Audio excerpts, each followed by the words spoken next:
Morgan,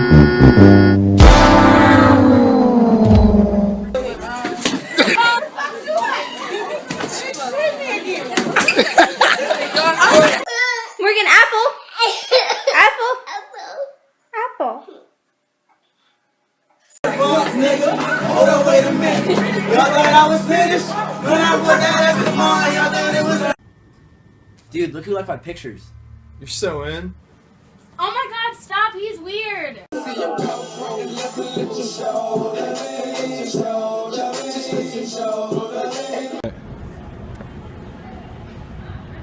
Oh! Fuck out of here, you stupid ass. Spending the day with my dad. The fuck are you? Is that Dylan Sprouse? Clothed? Very funny.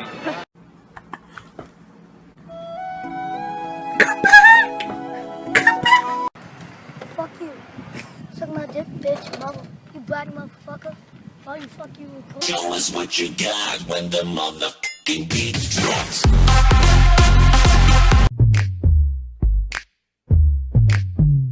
Hey, how you doing, love mama? Let me whisper in your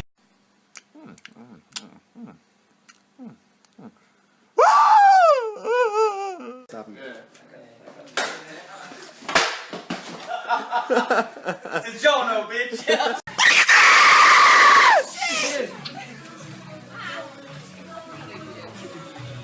This is how you dive through a piece of shit door.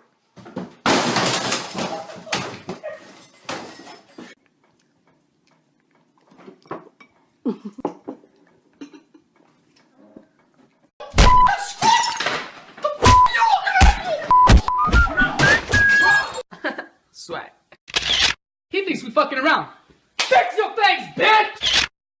Man, bitch, your pussy stuck anyway. Beamer, Benz, Bentley. Beamer, Benz, Bentley. Beamer. Go. You love me. Dude, are you 5? Yeah, 5 inches deep in your mom. Following fat people. Would you stop that? Please! Stop! My nigga, my nigga. My nigga. I be drinking watermelon.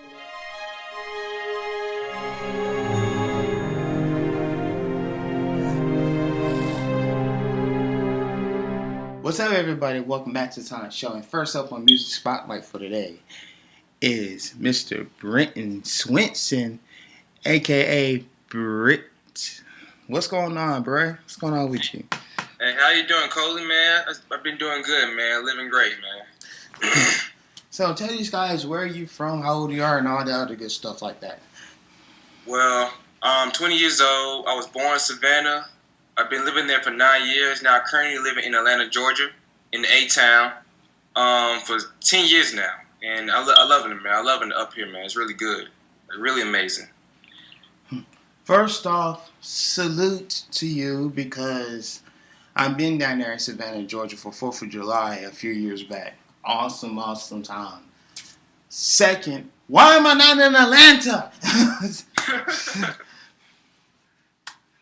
Man, y'all got everything. Y'all got Family Feud. Y'all got anything Tyler Perry. I mean, come on. Guess you could say that the Atlanta is the new Atlantis, man. Yeah. Or the new New York. But anyway, let me tell you something, guys and girls. I had to get this guy up here because he hit me up on a late night a couple nights ago with this new video that he recently done, and I was like, I got to have this guy on here because this is talent that cannot be wasted. You feel me? So just to put these people up to speed, what exactly do you do? Well, you know, I like music. I like to sing, and I like to write songs. Like songs from my heart and songs from my soul and all that. So you write originals? Yeah, I write rich songs, man. You know, me, I'm not into that money, fame, power, and all that stuff. You know, it's just that I see music lately, and music has not been doing good ever since this come of generation. I can relate to you there. Ever since the early 2000s, it's been declining. Yep. You got crap like chicken you just sit with yourself on the side, let it rain, bring it out. Like what? What is that? Yeah. Like the one that song with Beyonce called Bow Down, bitch. I'm like what the fuck are you doing, man? I don't like that shit. Like, that's not the Beyonce I know. But you know, for me, I don't criticize the judging. It's just mostly people say, oh, they in Illuminati and all that stuff. But honestly, these people who say that stuff don't even know what the real word of Illuminati means. Like, right. Because what I did, I looked up the term Illuminati, and it means enlightenment spiritual, like I am. And I said, wait a minute. If it means enlightenment spiritual, why is it promoting money, fame, and power and all that stuff? Right. So for me, I did my research, and boy, it took me a while just to know what's really going on. So, you know, for me, now I understand what the word Illuminati is, I just like keep it moving. Like, I know I don't have one day people gonna say, oh, you a part of Illuminati, part of this stuff, but as for me, I don't give a damn what people say, man. You just like keep it moving. Because they say that the worst prison is you living in the voices of opinion, you know what I mean? Mm-hmm. Now, here's my whole thing about the Illuminati. Now, for some of you that watch the show know, I'm a game show head, right? So, this saying Illuminati has a lot to do with the pyramids and the eyes and all this other shit. You know what I'm saying? So, with that said, are you saying CBS is the Illuminati? Are you saying old game shows like the $25,000 pyramid is Illuminati? Because they have pyramids? You know what I'm saying? I mean, I don't know. People take stuff way out of proportion. Yeah. And the thing is, man, about that, like, it's like a war going on between light versus dark. And I'm not talking about a war where we talk about, oh, get our guns or get our pistols or our AK-47s and all that. It's just a battle between good and evil. I think the biggest battle is ourselves. Like, people are forsaking themselves. People don't go within themselves and don't realize that they're the problem. They always want to look for other people to save them, but they can't even save themselves. Like, I save myself all the time, like around 2012, and I'm still improving myself.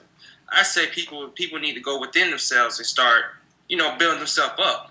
But see, because my music, my goal is to take my journey on a spiritual level where I'm at right now.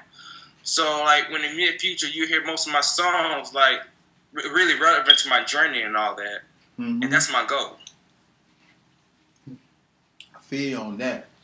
Oh, speaking of goals, how long have you been working on your craft for? Well, that's a good question. I started singing in 2001. I remember I listened to a song called You Remind Me Of, and that was really good. And, you know, as time went by, I forgot about it. And around early 2000, that's when I started, you know, taking it serious. Because around 2011, like the song I gave to you the other day, The Where the Wind Blow, it was true. Because, like, you know, I started doing a talent show, and I sing Usher, You Got It Bad. And for some reason, I did kind of mess up a little. But I thought I did good in the end. But the next day, some guy on Facebook, he decided to not put my video on Facebook, but put the original video of You Got It Bad, saying that, oh, this guy messed up. Then some female got my name wrong, talking about, oh, he not that good. Then some other guy said, oh, I wish he can do that. I wish I could do that. I wish I could do that. So most of my people that knew me, they were being fake, and I had one person that was real to me saying that, you know, that's all haters talk. Don't let it get to you. And that person said that we're still friends to this day. And I had, like, most of my friends and family say, you know, man, don't let that stuff get to you. So, you know, I said in order to become a good artist, a musical artist, I had to get used to this. So I took some time to have some alone time, and I was like, you know, I can do this. I can do this. Now 2013 came, I started making covers. Like, most of the songs I do on covers, I had like over 500 views, up to 1,700 views. And around 2014, I told myself that that's when I started writing my own songs just to better myself. and here I am today. And see, and you know what? And you hit the nail right on the head about these haters, bro. Like, look at me. I've been doing this show for now 5 seasons. You feel me? Yeah. Like, I started out in my hometown of Kinston, North Carolina, and then on season 3 I moved to Durham, and it's like I tried this experiment and see, let's see if I can get some people on YouTube to join up my show, because it was really going to be 2 people doing the show for season 3, and it wasn't going to cut it. But here it is, season 5. Having pressure from Australia, London, all and different people from different parts of the United States. You feel me? Yeah. So they must see something in this show to be like, hey, you know what? This motherfucker right here got an idea. And he wants to push this thing all the way until somehow they all pack their bags and get to the studios. You feel me? Yeah. So, and this goes for anybody listening. Don't believe in this. Don't believe in these freaking haters. All they do is just trying to press your buttons to see exactly what you're gonna do. Exactly. And that's one thing that I'm doing, man. I know the rest of the people from DMC are doing that when we had that incident with Astro and all that. But, you know, I don't got a problem with other people from Astro because, one, for me, I evolved from that stuff and I just keep it moving. So, you know, like I said, I tell people like Prince Drizzy and the rest of the people, I say, look, man, don't let this stuff get to y'all. Man, I know that y'all been having this beef with this guys for a while, but even though it's not like a beef, it's just that I just say that we just need to keep it moving forward, and just like that's one thing we got to do. But you know, the thing is, when people who had a mindset of me, they think that I'm coward. I'm coward. I'm scared. But the reality, y'all the one that y'all stepping out of y'all fear, trying to put somebody down into y'all situation on your level. You know. Sounds more like a confidence issue to me.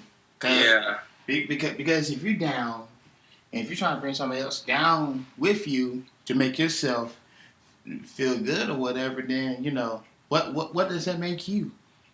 Yeah, and that's the one thing I don't understand, because most of my time when I've been around people, like I thought I did something wrong because I've been respectful to them, but apparently these so-called women that I used to be around with, they didn't like that nice shit, man. They didn't like that nice crap. Like, they were so used to being around guys that put them down.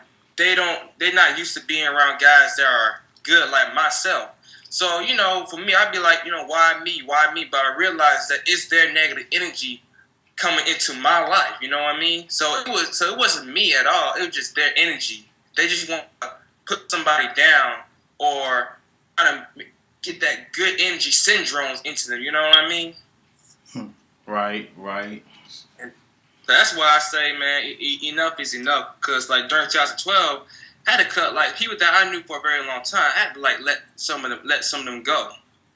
I had like attachments and all that. So you know, as time went by, I had to like get rid of attachments, man. Like refrain from it, man. Yeah, man, it was really hard, man. It was really hard though. But I told myself that I can get through the day, because everything's possible, man. Like we are all have abilities to evolve, become our higher selves. You know what I mean? Mm-hmm. Or just like that old song used to say, if you really think about it, we are family. Yes. In some sort of form, you know. Yeah. That's one thing I like about music like that, because like music have messages. You know, music got messages now. Like for me, like I wrote a song called "Battle of My Ego," "Never Let a Man Get to You," and I want to start with a song called "Never Let a Man Get to You." The reason why I wrote that song because I have seen a lot of women who are degraded themselves, have no self-esteem at all. They want to let these guys that are a-holes get at them, and they put them down. So that's what I made that song, "Never Let a Man Get to Y'all." And the battle of my ego is actually, you know, my ego on the spiritual level. The ego means your lower self, meaning that you don't believe in yourself. You doubt yourself. You criticize yourself. You judge yourself. So when I wrote that song, "Battle of My Ego," that was like me going to war with myself, living through my higher self or living through my lower self. But, you know, other than that, most people love the song. And I had somebody that remixed it for me. And other than that, it's good. So far, I wrote 3 songs. The one I sent you, The Battle of My Ego, and Never the Man Gets to You. And speaking of songs, which song do you want the people to actually see on this show? Because I know you got a lot of gems, but I know this one in particular.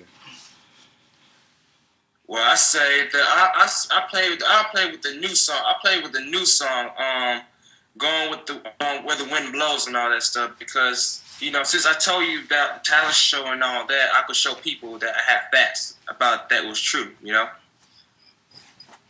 All right. So, that's going to be playing for y'all coming up. But for now, I'd like to thank my very special guest, Brent, being on the show today. I was gonna say tonight. I forgot what time zone it is. But yeah, glad you took the time out of your busy schedule to join us or whatnot. I hope you come again very, very soon.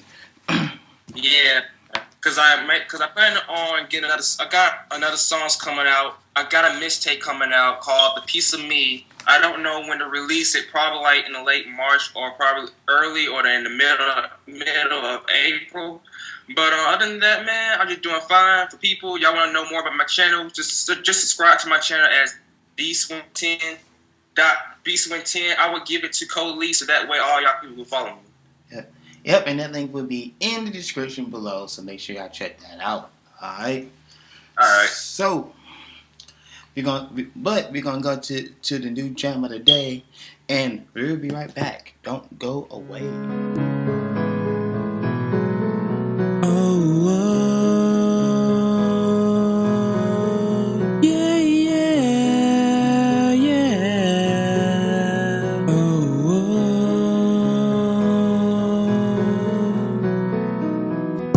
Anger, rage, hatred, and pain. Those were my allies, but I realized they were tearing me down. Time like this makes me want to go back to the past. You think I evolved? Cause if I didn't, I wouldn't even last. It started in the year 2011 when I started singing at the talent show. Didn't care much about first, second, third. Only thing that mattered was putting on a show. Ooh, never realized a simple mistake can have some people take things the wrong way. People that I knew in a fake, bringing up my past just to get in my way. The past will always be the past. If I haven't evolved, I wouldn't even last. It took me a few months just to get myself together. Thought it would be the end of me. Now 2 years later, now I'm better than I was before. It's crazy how a mistake can change my life. Haters always hating, that ain't nothing new. When they try to put me down, I had no choice but to rise up. Time to put matters in my hands. Gotta keep moving forward. Just go where the wind blows. Wanna get a shout out to my haters. I'm not here trying to boost my pride.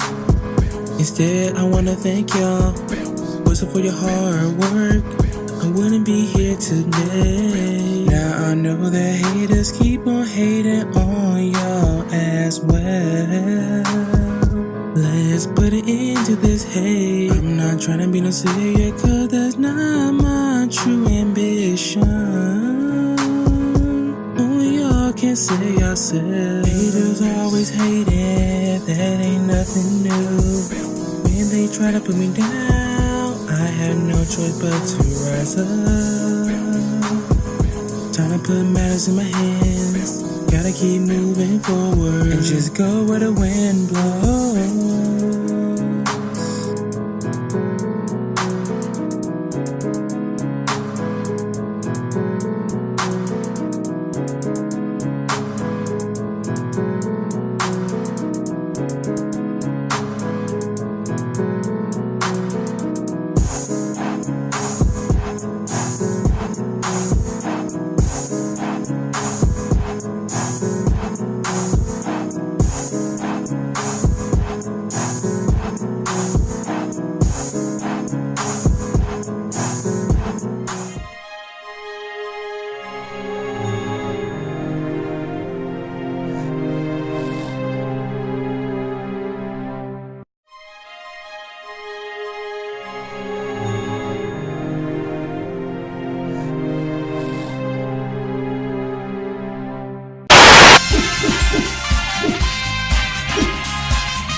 somebody recently just asked me what was my first time like. And my first time, I'm also talking about, you know.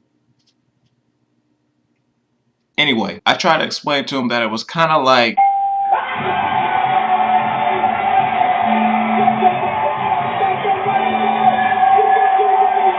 but at the same time, it kind of felt like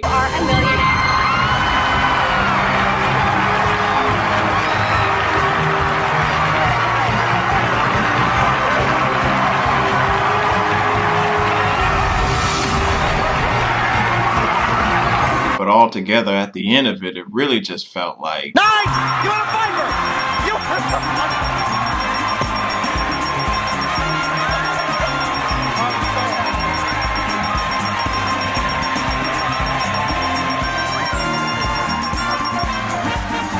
Barry won the Viper! basically, in a nutshell, that's what my first time was like.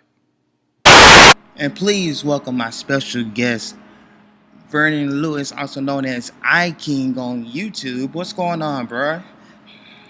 What's up, man? It's good to be with you today. Good to chat with you. Appreciate you for it's been an interview in the making for a while now, but so I do apologize about my lack of being vivid. The moons have lined up, the stars are all in alignment as well, so make this happen. And we can make this happen here. Word, I feel you on that. and you know what? It's very relevant because, like, even though it's been like a year or so, I've been trying to hit you up, but you are a very, very busy man. But more on that later. So, where are you from? How old are you? And all that other good stuff. I'm 27 years old. Born and raised from Sacramento, California. And for all those who don't know, Sacramento, California is the capital of California. So, not LA. A lot of people think LA is the capital. No, not all the stars in Sacramento. Well, one thing I like about you already, you're an 80s baby, so you already score points. Right. Sacramento, Cali. Well, I know you're doing a whole lot with French. usually capital cities of states tend to be very expensive. But I mean, we're doing the best we can out here. It's more, I call it kind of more of a retirement town. You can come out here after you know lived your life in your bigger cities like LA, New York, and Frisco and stuff like that. And you come out here, get a nice house with a white picket fence, have some kids, and do your thing there. And we got restaurants and stuff like that, but it's not a big club scene or anything like that out here. We got shopping. We got the Kings here. We just we're able to Sacramento and planning on doing a new and stuff like that. So it's everything. It's in the development. Everything's coming up. We're trying to put Sacramento, trying to make Sacramento more of a tourist attraction. Get some more venues in here. So it's good. It's good to be in Sacramento now. So when those things do happen, your place is cemented. I guess I don't know, something like that. I heard that. And speaking of the Kings, let's get on your YouTube name, iKing, with a 3 in it. Yeah. Now. Yeah. You have started this YouTube channel about how long ago? About 2011, 2010, something like that? Yeah, it's the second YouTube channel I started back in like 2010. KVL Live. And then when I had started doing Blog TV back in 2006, 2007, somewhere around there. I did Blog TV first, and my Blog TV channel went really well because I would just, you know, for some odd reason, I was able to just talk and be a pretty good talker about topics, and I'd have people on Skype, and we all have group discussions and stuff like that, things of that nature.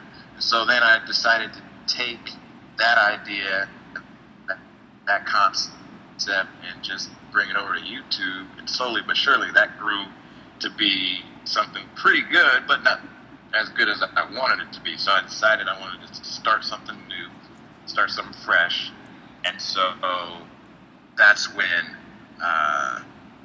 the EY3KING channel, and I started fresh there, and it's been up since 2010, I think. So it's been a long journey.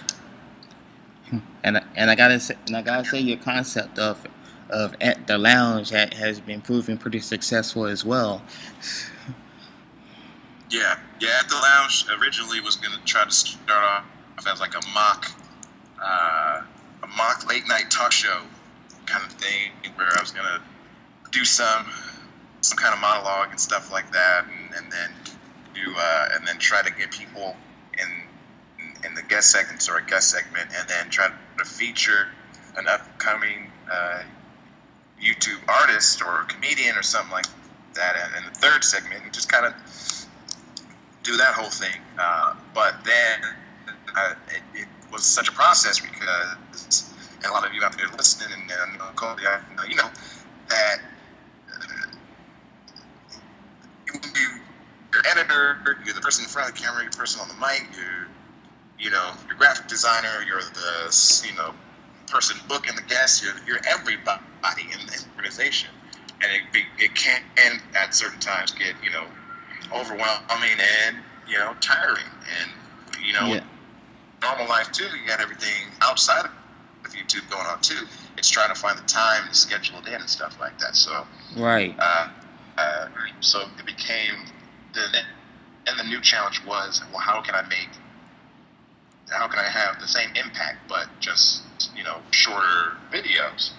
And so I just started to I took away the monologue portion, and for a while I was just like we don't need guests every time, and just hit on specific topics, and then you hear from like I was able to chat with David Spates and John Ollie and Vicky J and all these other people who had been doing YouTube a lot longer, if not a little bit longer than me, and they just told me, you just gotta get straight to the point, get straight to the point, and the attention span of a viewer is like 3 to 4 minutes at that. But if it's gonna be 3 to 4 minutes, you gotta get them from the jump, and then you have to lead them on a path to where at the very end it the payoff, so that they feel like they watched the entire video for a reason. Yeah, absolutely. So that was the new challenge, but it was good to get these insights from people who had been doing it forever and a day and had become pretty successful at it, and they were willing to share a little bit of the information with me, versus just saying figure it out, just figure it out. So as that went on, and more. In each reincarnation of At the Lounge, as you can tell, like if you watch from the very first one to the most recent one that's up there now, you see, from the intro changes and the music and the stylizing and the lighting and the camera styles and all that stuff, things change because each one has to be better than the next one. You got to be getting better, or else why are you doing it? So yeah, absolutely.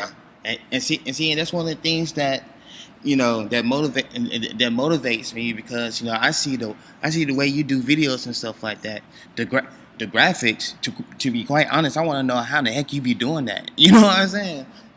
It's right. Because like your stuff that you do is like broadcast quality on some real true. Like I'm surprised you ain't got hired by someone in CBS or something. You know what I mean? It's a combination of using Photoshop, and Photoshop there's first and foremost, let me say, there's a lot of people are Photoshop gurus. Like they use. I'm still learning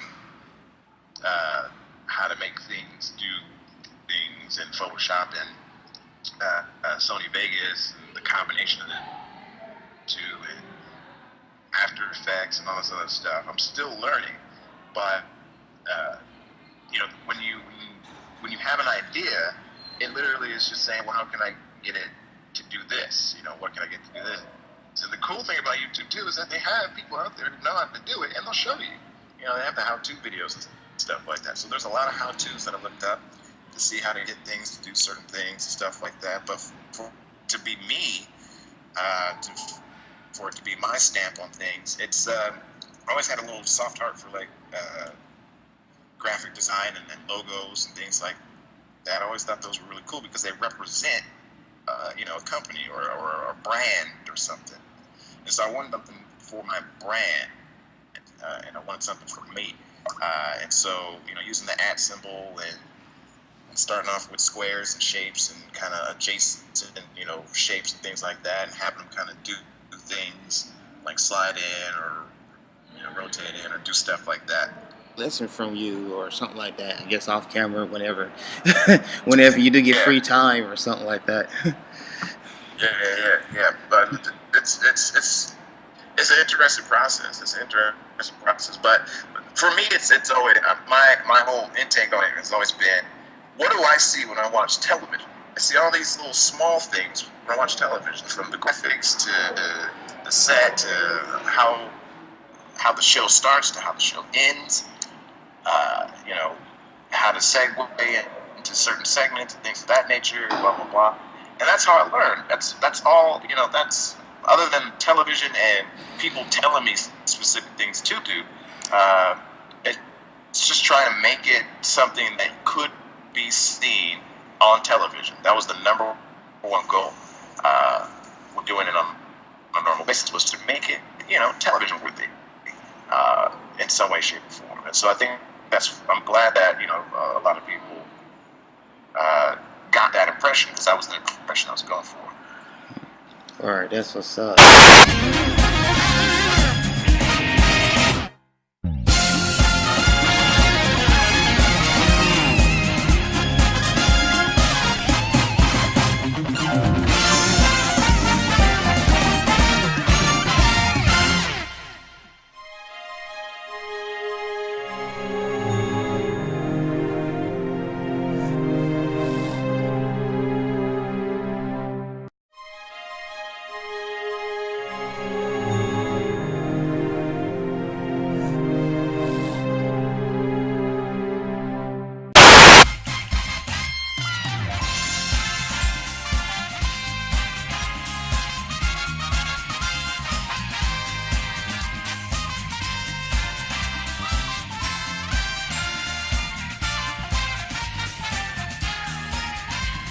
Now let's switch gears a little bit. Now I also know that you also do theater, and from what I've seen from pictures on your Facebook, you do lots of it. Yeah, a lot of theater. In high school, I started, senior year of high school, I had sports. I had, you know, in JROTC, I had done like some small high school, like military type stuff. But for those, a lot of people know what JROTC, but it's like doing your Army type thing. You can actually get into the service after high school if you go to JROTC or the Air Force Academy or the Police Academy. They have the same thing, you know, just different version on all different campuses. But you know, senior year of high school, I was like, I'm ahead in credits. My grades are looking good. You know, what can I do to pass my, pass the last year of school? So I decided to do theater, and I loved it. I loved it ever since, because it's a creator's dream. You get a specific character, and you get lines and things of that nature, and you get blocking and where to stand on stage and where to go on stage.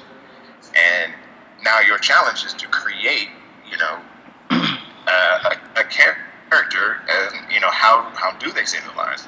How would they walk from point A to point B? You know, and what are some certain tics that the character has? You know, maybe certain words that the character offer, maybe certain, you know, certain actions or things, you know, make the character do this, and it was fun. It was really fun to do, and I wanted to do more of it. And so I've been with this company out here, City Theater, at Sac City College out here for a little over 8 years now, almost 9 years now. Wow. And yeah. And it's they're a great group. They're a great group in Sacramento scene here. We have theater everywhere out here, but they're I think because they run through the school, they're definitely there's a teaching portion to it. The other theater companies and whatnot are not terrible. Well, they're not because they don't have that, but it's literally like you can learn as you are doing your craft, you know, and that's the, you know, you got to sharpen your craft no matter what it is. And so, you know, and doing the stuff with, you know, YouTube and stuff like that, and having a little bit of improv background from stuff like that at the college, all of it, you find yourself using everything you learn and just about everything you do. So, but yeah, theater's been great to me. Theater's been awesome, and I've got an amount of shows under the belt, and this season is definitely it's a big season. It's a big season. I think I'm basically been in almost every show they've had this season, which would be the second time I've done that in my whole career. So it's a process, and it's a lot of time consuming, but it's a big process. That's what's up. And I know theater definitely can be like a big business. Kind of reminds me of the movie Fame for those who like to watch 80s movies and stuff like that. Something that stuck in my mind that from the TV show version, and Debbie Allen said, "You want fame? Well, fame costs, and right here is where you pay it in full, in sweat." Yeah, definitely. It's that movie, the show, the whole concept behind it is not too far from the truth. And the fact being is that it's not going to be a cakewalk. You know, walk in there, audition, and then get the lead role, and then, you know, you're a superstar. You got to put in work. You got to be Creed 2 before you can be, you know, Romeo. You know what I mean? And no matter how many shows that may take to get there, you have to take something away from each show, learn something from each show, and then apply that to the next gig that you go and work for. Because trust me, as good as I am, there's about 10 other, you know, dudes who look probably just like me and everything like that, and can do probably 2 to 3 more things better than I can. So I always have to be, you know, working on it. So I could just say, hey, I don't like doing Shakespeare, but that could be the thing that, you know, differs me from the rest. You know, that could be if a dude. It doesn't matter if I like it or not. Can I do it? That should be the thing. You know what I mean? So. Yes. Yeah, someone can have a statue of you somewhere and be like, hey, this is the guy that did this. You know what I mean? Right. And the world's so small. You never know who you know end up sharing the stage with. You know, like I did a show a couple years ago, and with one of the chicks that ended up, I think she got into the final 10 of American Idol. Oh wow! Past season, I think. Yeah, but I know she was on there, and I know she was on there for a good minute. But I don't know if she got to the final 10 or the final 12 or whatever. But just a couple of years ago, we were on the same stage together, and she was doing what she does, singing, in a musical. So, and she was really good. So it made sense for her to be there. But you just never, ever, ever know. So it's cool. It's awesome. Yeah. Speaking of the bragging part that you was doing earlier, I normally encourage people to brag about their work, especially the way you be doing your little stints on Wheel of Fortune. Yeah. I'm gonna tell you this now. For those who don't know, I am a game show head, and my mom is also a game show head, and we play Price is Right and Wheel of Fortune, especially Wheel of Fortune.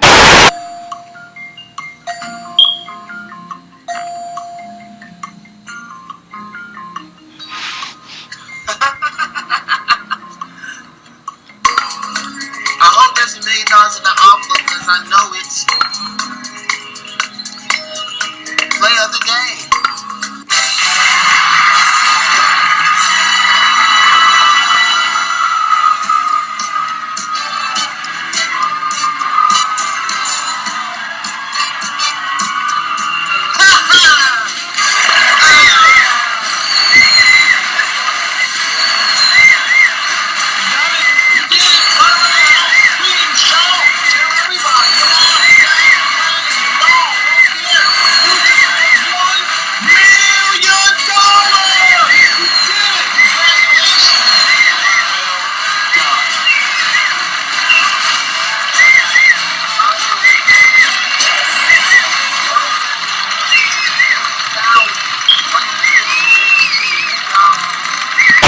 And every time you will pop up there, you say some funny comment. We were just. I did on my older channel. I did because I'm definitely in the same boat. I love making game shows because game shows are the realest thing you have to use human emotion on television as possible.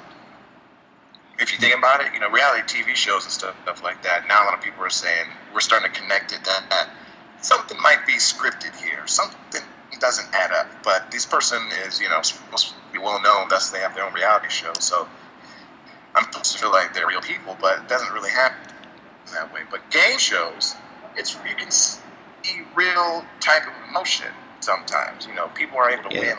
Life changes amount of money. Whether hey. I don't know about anybody else. If I were to win $10,000 right now, that's going to change my life. That's $10,000 I didn't have before. Stuff like that. So exactly. I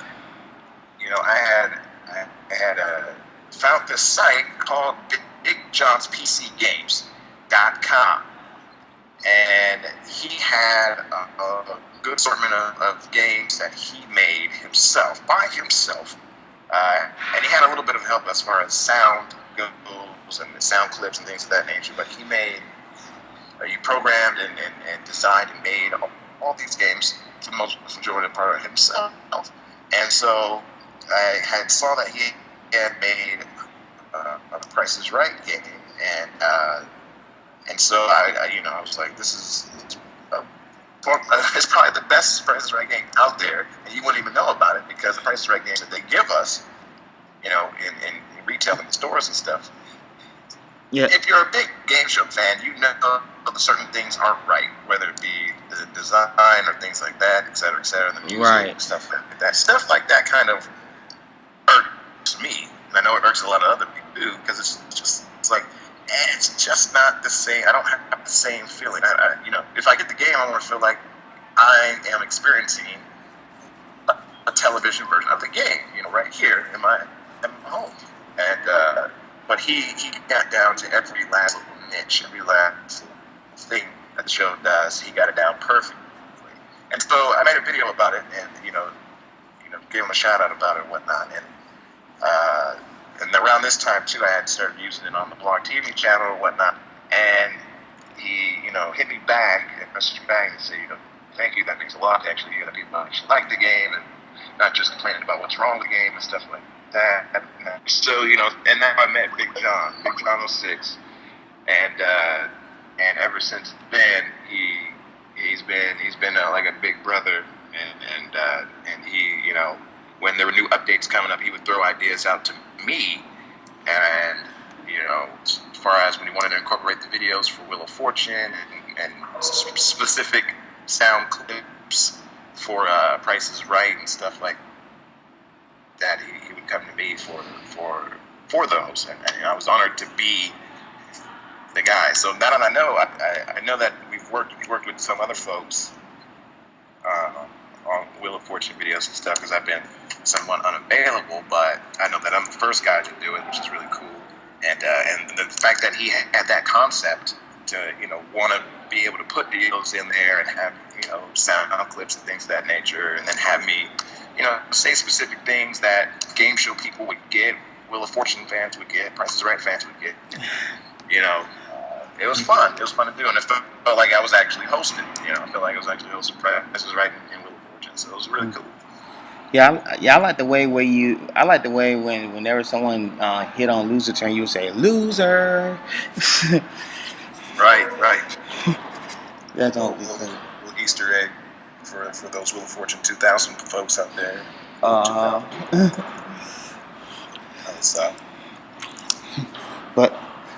But yeah, now this is how cool this is, because I too know Big John, and like I said off camera, you know, like I go into his rooms, and then I go in your room sometimes. You know, this was before Block TV decided to go off the air, and he's a North Carolinian, so to my knowledge, I'm the second North Carolinian you're working with. Right. But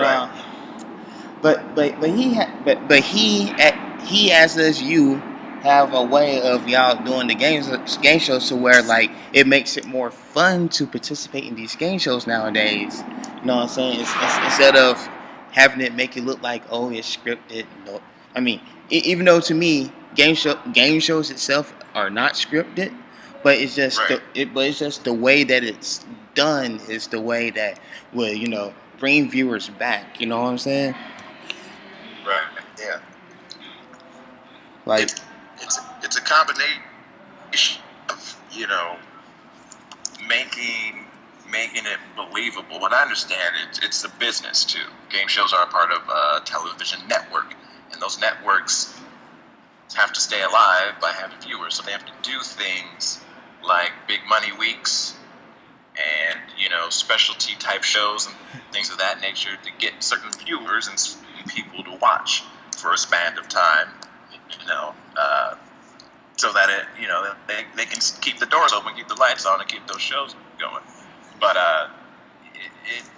it really is. Those are the moments sometimes where you're like, something seems a little off about it or whatnot. But every once in a while, like, you know, the things work out. It just lines up a specific person who's tried to get on that show for years and years and years. Oh man! And they finally get on that show and they're able to win, you know, that thing that they want, and it's, you can see, you know, pure, genuine, you know, emotion there from there, and it's, you know, it's theirs, and there's nothing, you know, scripted on it, nothing fake about it. It's just, you know, that's real raw TV right there. That's what we like. That's what I like. I like raw TV. I mean, if I do theater, so I already know about fictional stuff. You know, right. I know about all that. And, you know, doing YouTube videos and stuff, I know what's fictional and what's real, but sometimes we just need a reassurance of, you know, pure goodness, pure happiness coming from somebody, and seeing that happen and seeing that. And a lot of times it's game shows. News is a little bipolar, because you get, you know, a murder victim this day or whatever, and then the next thing they go to is, we're going to tell you how sunny it's going to be tomorrow. It's like, what? What? Newscasters are bipolar. They have to be. They're just there at the desk, and they have to be bipartisan, you know, to everything, you know, that's going on. They have to just read the news to us. But the way it's set up, you know, it's like you can't go from, you know, what happened with this rape victim victim to sports and how the home team just won a game, you know, to the last seconds. Like, oh, I don't, you know, it's kind of weird. Yeah.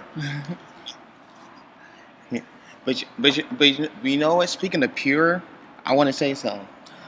On the particular game show, I think me and you should bring back Temptation the right way.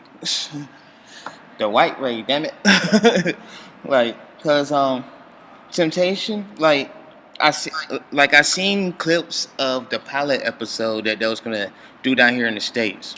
It was done the exact way that the Aussies did it. But then when we get the actual final product, we see a whole bunch of crap that, like, wait a minute, what happened? What happened to the cash jackpot? What happened to the fame game that we all know and love to sell this century? Like, who? Like, what monkeys are working back there in the control room? Right. So there's a lot of shows, of game shows and things of that nature, or reality game shows, or whatever you want to call them, that I definitely love the concept of them. I love the way they worked. But we only got them once. Or we only got them. They just didn't work out for some wild reason or whatever. Murder in Small Town X. I love that show. A lot of people don't know. If you don't know Murder in Small Town X, for the Brits, I think it's called Murder Game or something like that. But basically, like, Murder in Small Town X was, you know, I think they had 10 people come into this fictional town, but they had a whole fictional town that they went into, and they had all these people, all these characters, all these suspects and things of that nature, and it was up to the 10 people to, like, split up into groups and things like that, and kind of figure out, you know, as the days played out in this investigation of this murderer on the loose, you know, they had to figure out this crime. And as a viewer, you're like, you know, okay, yes, this is fictional, but I'm intrigued because the way they're presenting it to me, the story, the way it's going, and it looked really good. And I think the most recent thing that we got kind of like that was a show ABC just got done doing not too long last summer called Who Done It. Right. And I was raving about that show because the show was similar to Murder in Small Town X, but it was just all in one location.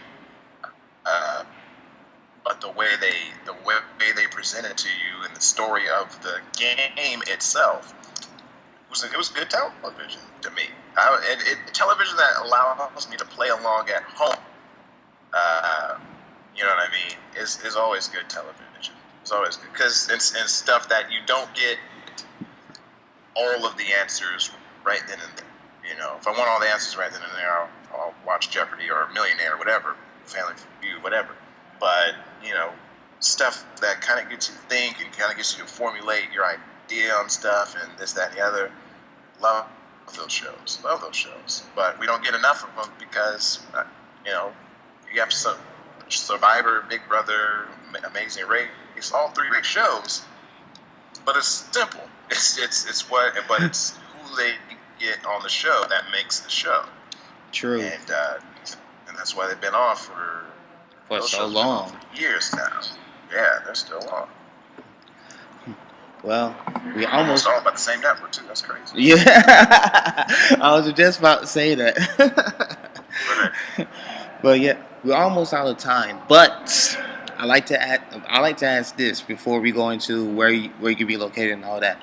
Right. What is, I gotta know for myself and for all the fans of iKing, what is the future hold for YouTube?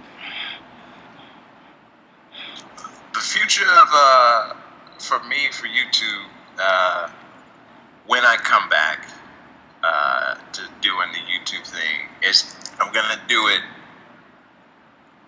really, really good. And it's it's such an empty statement to say, but it's literally the thing with YouTube and me is that I see people and they've set a bar, you know. Freddie Wong, Toby Turner, Philip DeFranco, You can even throw Dashie in there, Dashie XBB. They've set a bar, and the next time I get on there, the next time I get on YouTube, my content needs to be above that bar, if not on the same level as that bar. And it takes time, you know, it takes time. It's a process that, you know, you gotta have a team behind you. So I gotta reassemble a team behind me, because, you know, doing it by myself, there's only so much I can do. But if I do decide, you know, to do it, hire me, damn it. right. You know, it's the thing. It's crazy. It's like the iKing channel, and especially at the lounge, or I look at them as, you know, those are my children, those are my babies, you know. And so you want those to do right. You want those to be raised up right, and to grow and to flourish in the proper way.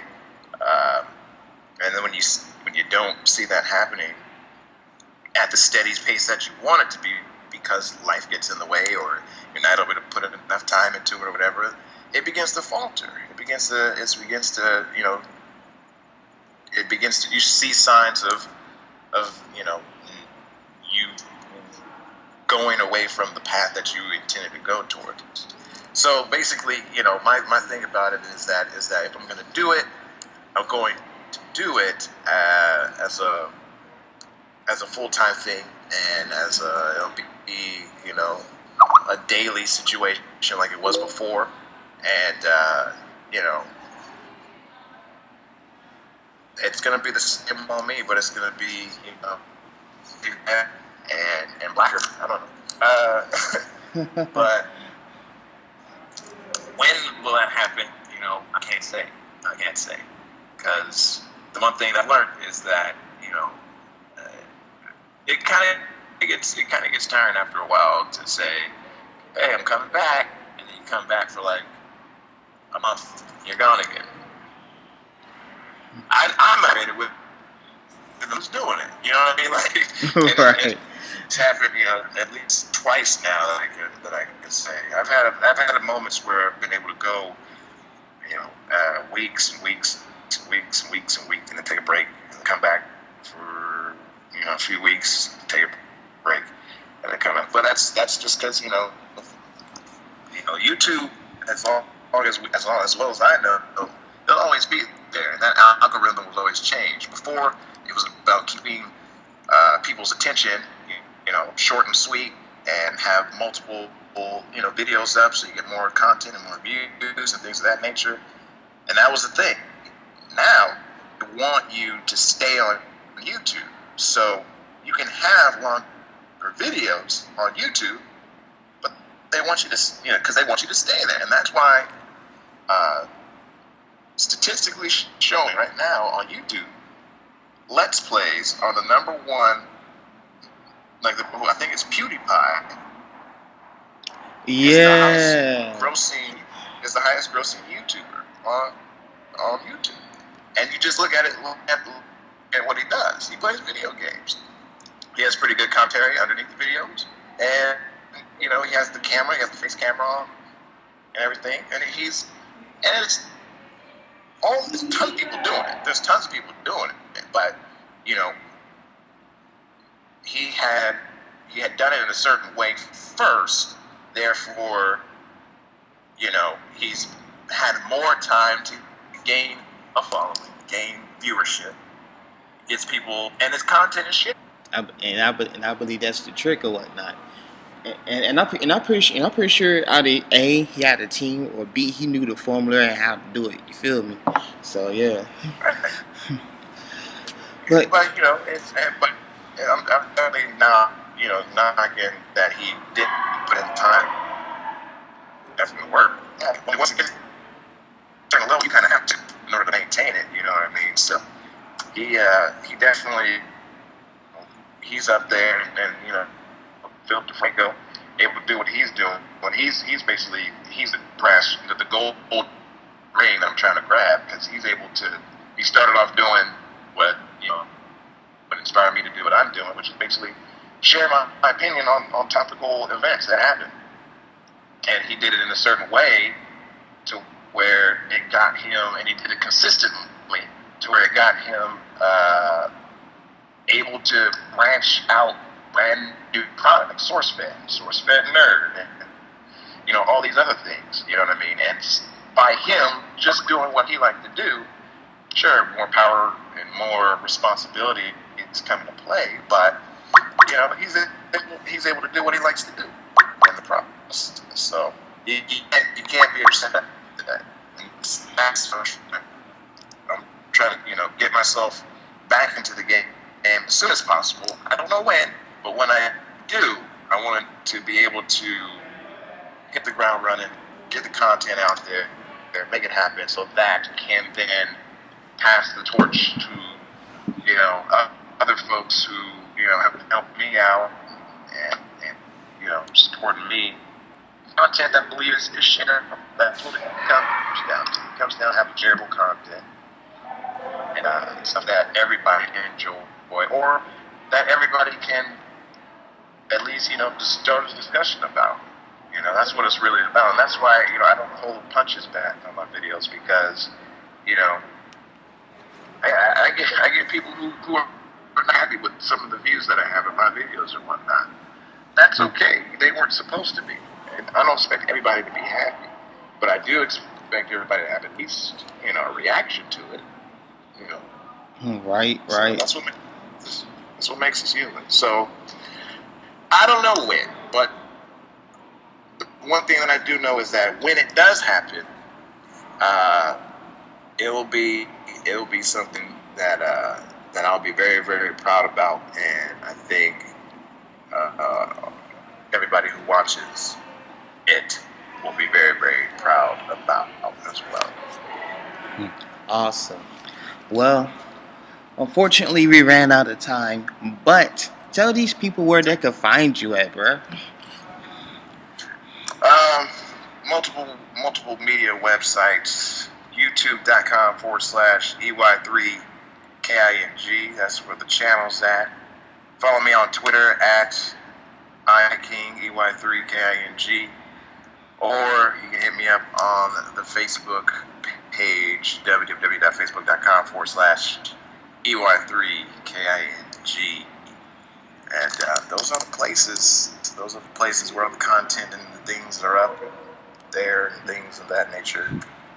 That's where I can be found. Instagram too, EY3KING. Instagram is probably the number one thing that I actually update the most, because it's easy. It's a photo. Like, you take a picture real quick and be like, "Hey, I'm still at work working on a show." Or, "Hey, I know, right? I'm in a show." But, and those are the places where you can find me. And like I said, I don't know when, but if you're following all those things, you may get insight on. I mean, I don't know. It could be tomorrow. It's not tomorrow, but it could be tomorrow. A new thing drops, and you just be like, "Oh my God!" He just said, you know. Shoot. But you know, if you follow those things, that's how you'll keep up to date. Shoot, as one of your fans, I hope so. Right. It'd be super surprising to me, but you never know. Life is crazy. Sometimes opportunities open up, and you're able to do. I'm able to put something together. Right now, I gotta kind of start back from scratch. So that's, I'm like, I don't know when, but things already done, and I just haven't, made them available to the public. But I'm just, waiting on the right time to do those things. It's a time game. It's a game of chess, really. When it comes down to it, it's a game of chess. So true. But I definitely appreciate you, iKing, for taking time out of your very rigorous schedule, to be up here on Sonic Show. You know what I'm saying? I'm gonna put a video at the end, I'm gonna put a video at the end from one of your archives or whatever to what I think is very funny. You know what I'm saying? yeah. But yeah, I'm gonna let you end this clip with your popular sign off that you always do. It's been a while since I've had to actually say.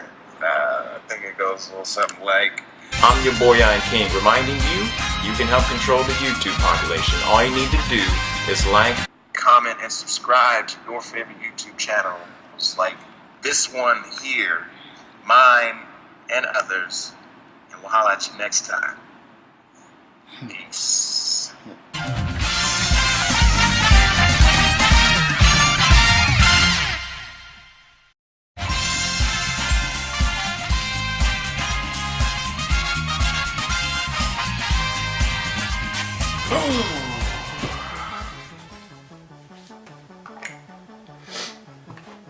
Let's see what we got on the phone today.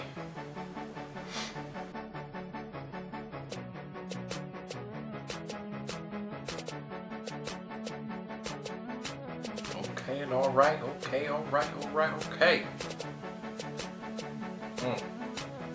It's glorious. Yeah, girl. Woo.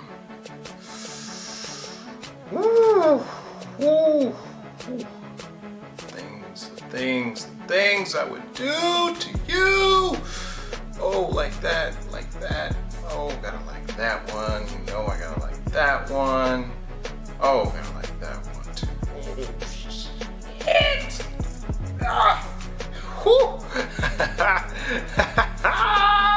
Liking them all, girl. You got it, girl.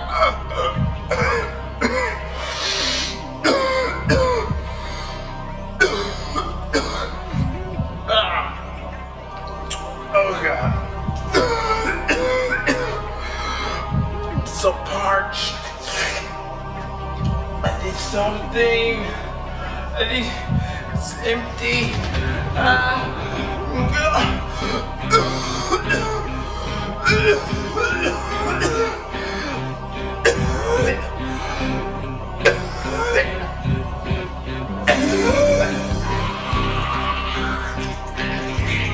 Being thirsty. At one moment in time, it really meant being thirsty, needing something to drink, needing to quench your thirst, getting some Gatorade. Well, ladies and gentlemen, I'm here to tell you there's an epidemic, fellas.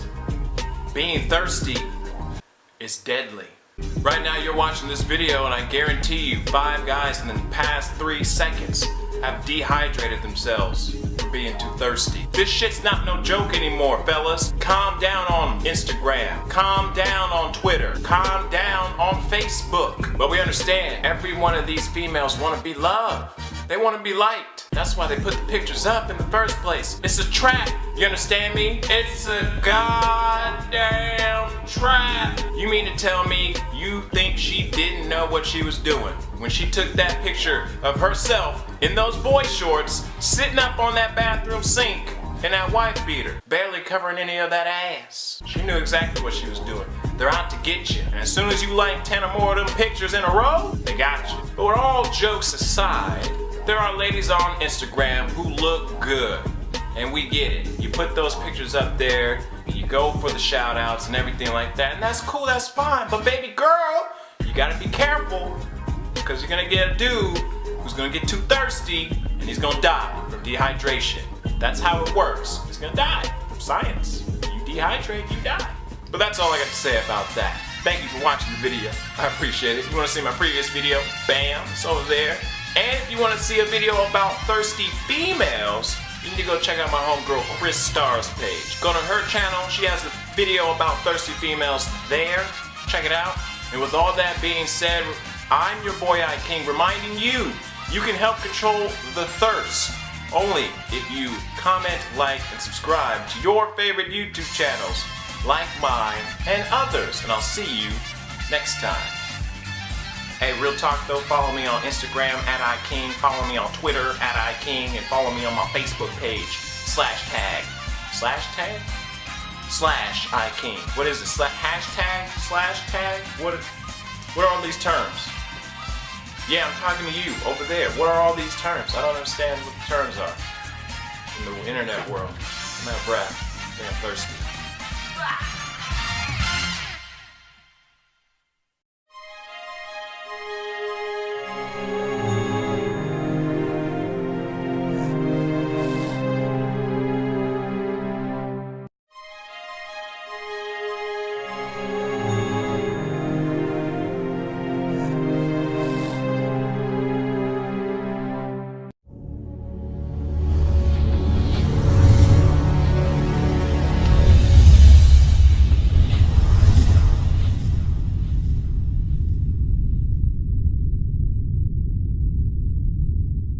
box. Yeah, man. Oh, man. You feel me? You ever had the feeling that you're being watched?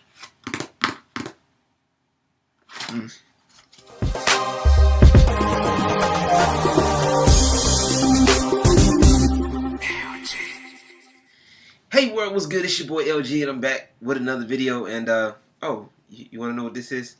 Oh, nothing, I'm just chilling. Yep, just chilling with me and my package. And this is from Kwamba, the Kwamba Q4 RAF 3-in-1. So we're about to open this right here, and if I can find some way to open those, huh?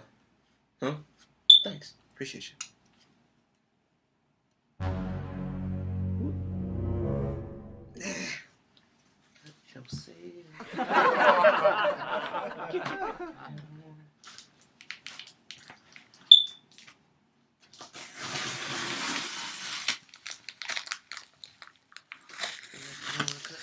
Yeah, man. Oh, man. You feel me? You ever had the feeling that you're being watched?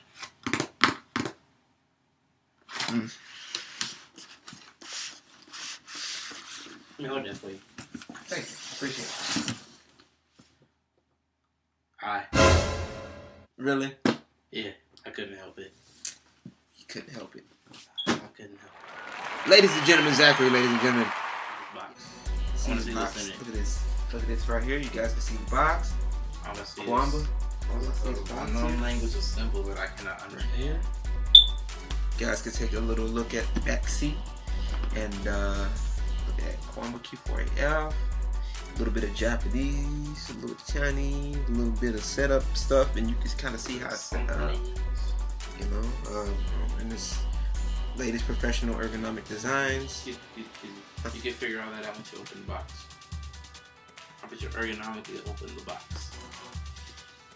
How about you ergonomically shut up and get out my video? See this right here, like that. Open. Oh, got this right here. The styrofoam. See right here. Comes with a little headset. That's tight. I think I'm gonna be using it. That is sick. Little caps and little instruction manual here, and the caps for if you don't want to use the other two buttons on the side. And the moment you've all been waiting for. No. Forever. Right here. Nice. Right here. Q4AF. Yes, sir. Got a little compartment right there. Nice little plastic. I like the weight to it. Got some weight. Little handle right here. Carry. See. This is nice, and like the belt pad right there. So belts. See what you did there. But anyway, you guys can see that. And take these little stickers off.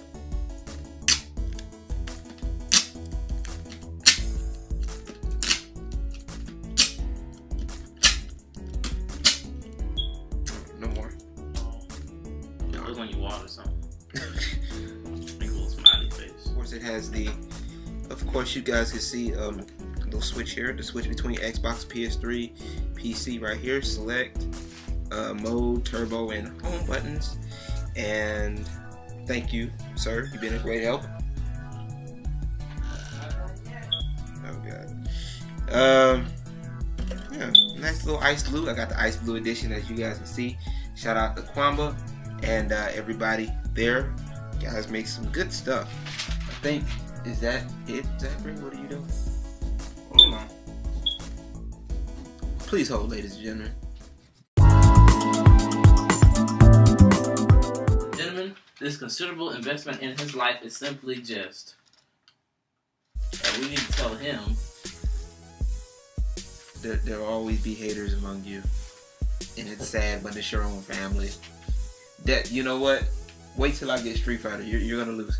But anyway, it's gonna be it for today's video. I hope you guys enjoy. Be sure to check me out on Twitter, on 210LG, Facebook 210LG. Also be sure to check out the Dynasty Network if you are interested in being partnered, alright? And be sure to hit me up with comments, rates, subscribes, and all that good stuff. I'm gonna be back to doing my videos every week, alright? Well, for everybody here, thank you once again, my brother Zach, even though he over here hating, I'm a stick, but it's all good. This right here, it's beautiful. But anyway, see you guys next time, alright? Peace, and God bless.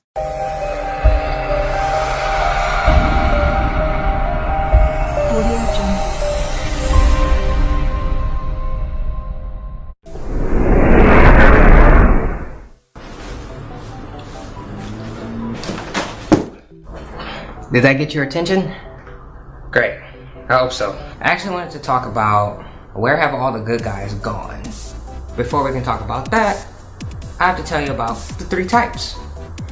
When you're watching this, don't think, oh, Chris, you're so biased.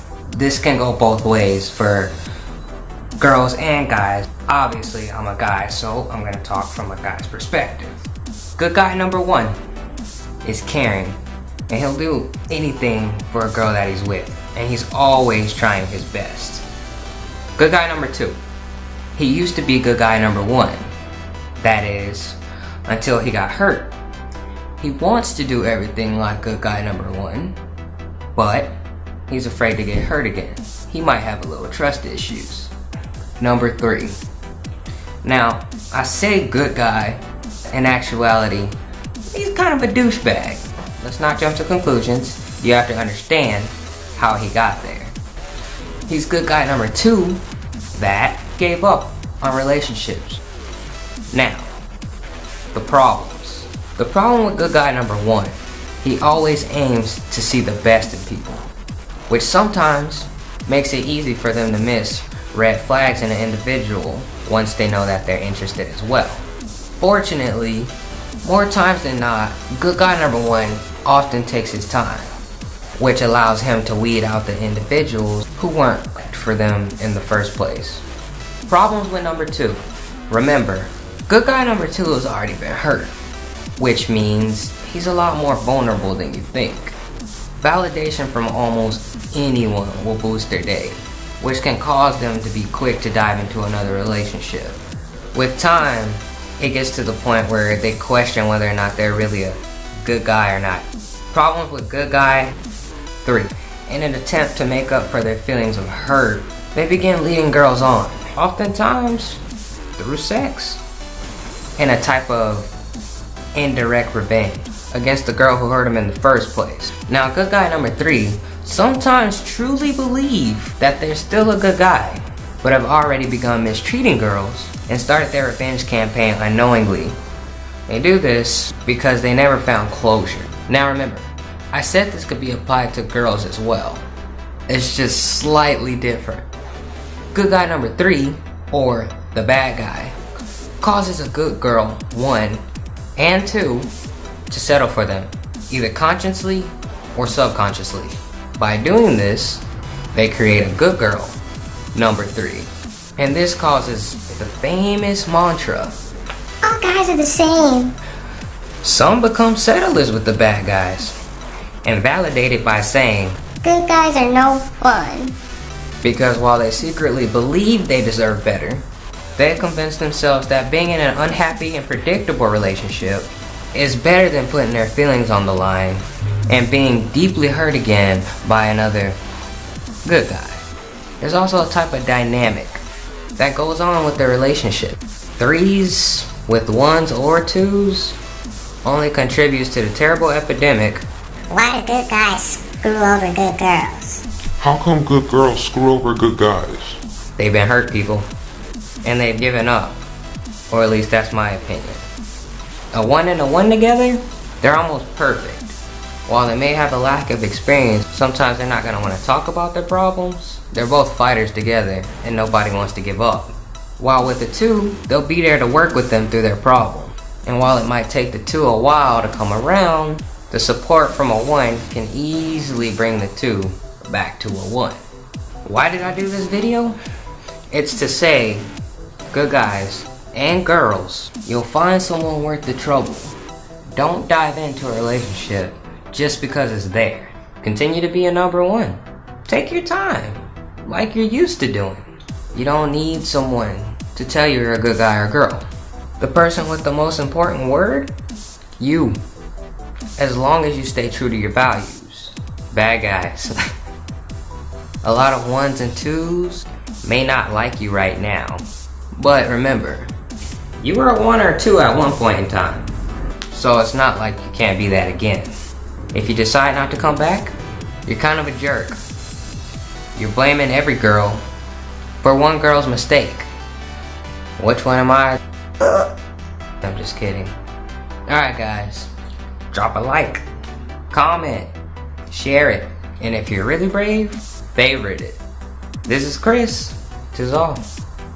Hey, don't forget, you gotta subscribe!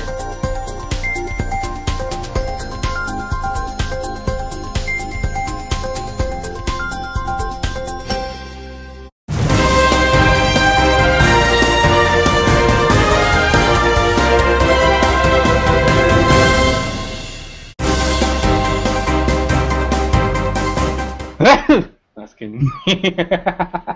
Yikes. Count on Dizzy to start a broadcasting style.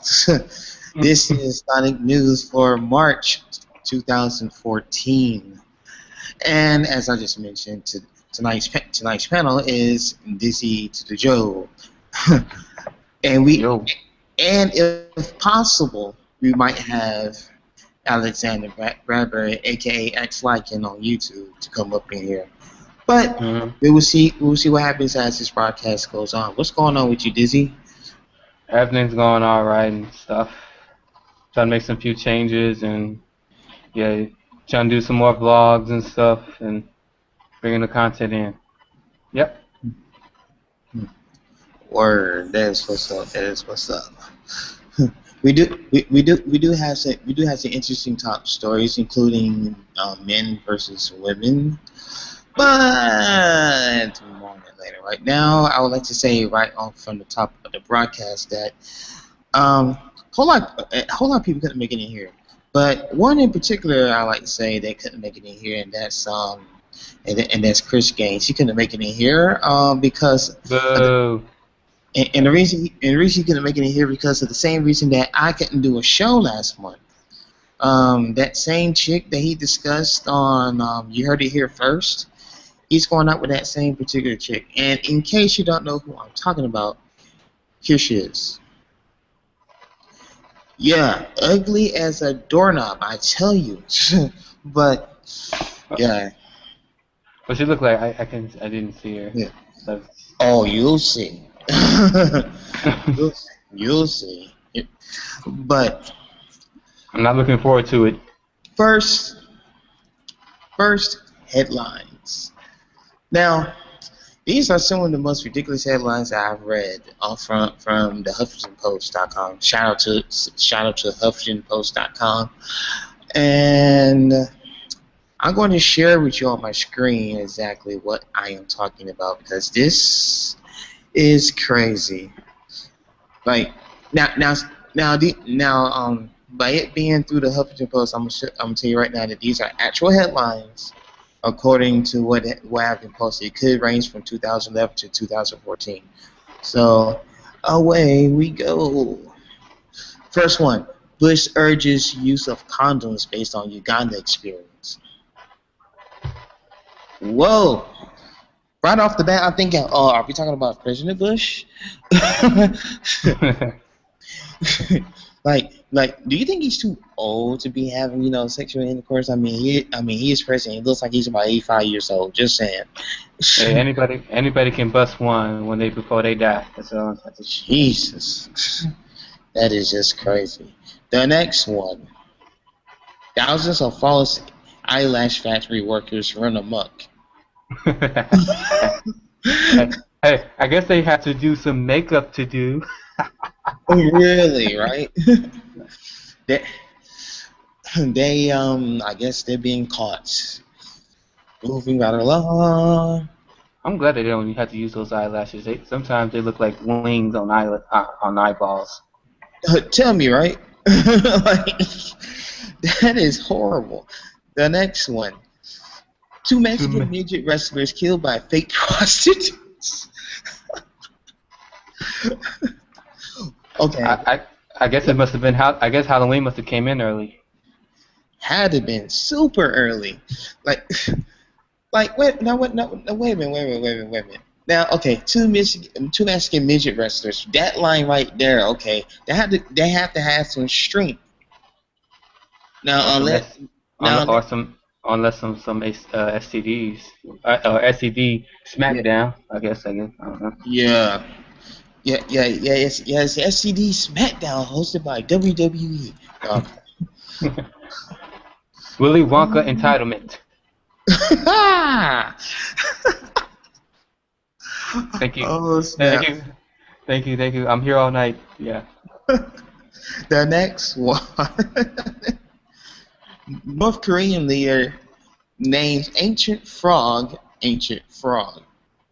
First of all, this is not Egypt when God had to plague down on Egypt because they want to let the people go because they want to have some taxes. That's why the frogs that came along.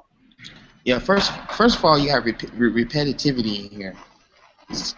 Second of all, why would you name an ancient frog an ancient frog? That's to me, that's too much. I guess that's the only way to tell Miss Piggy how old Kermit was. Yeah, like they could have, they could have named it Kermit, or they could have named it Leaf. For all I care, I don't know. That's or the Ninja Turtles. Leo. Ancient. The next one.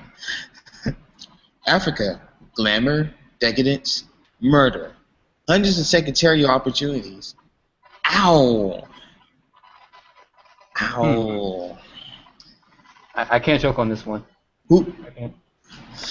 Now, if someone don't get that headline, I don't know what's wrong with you.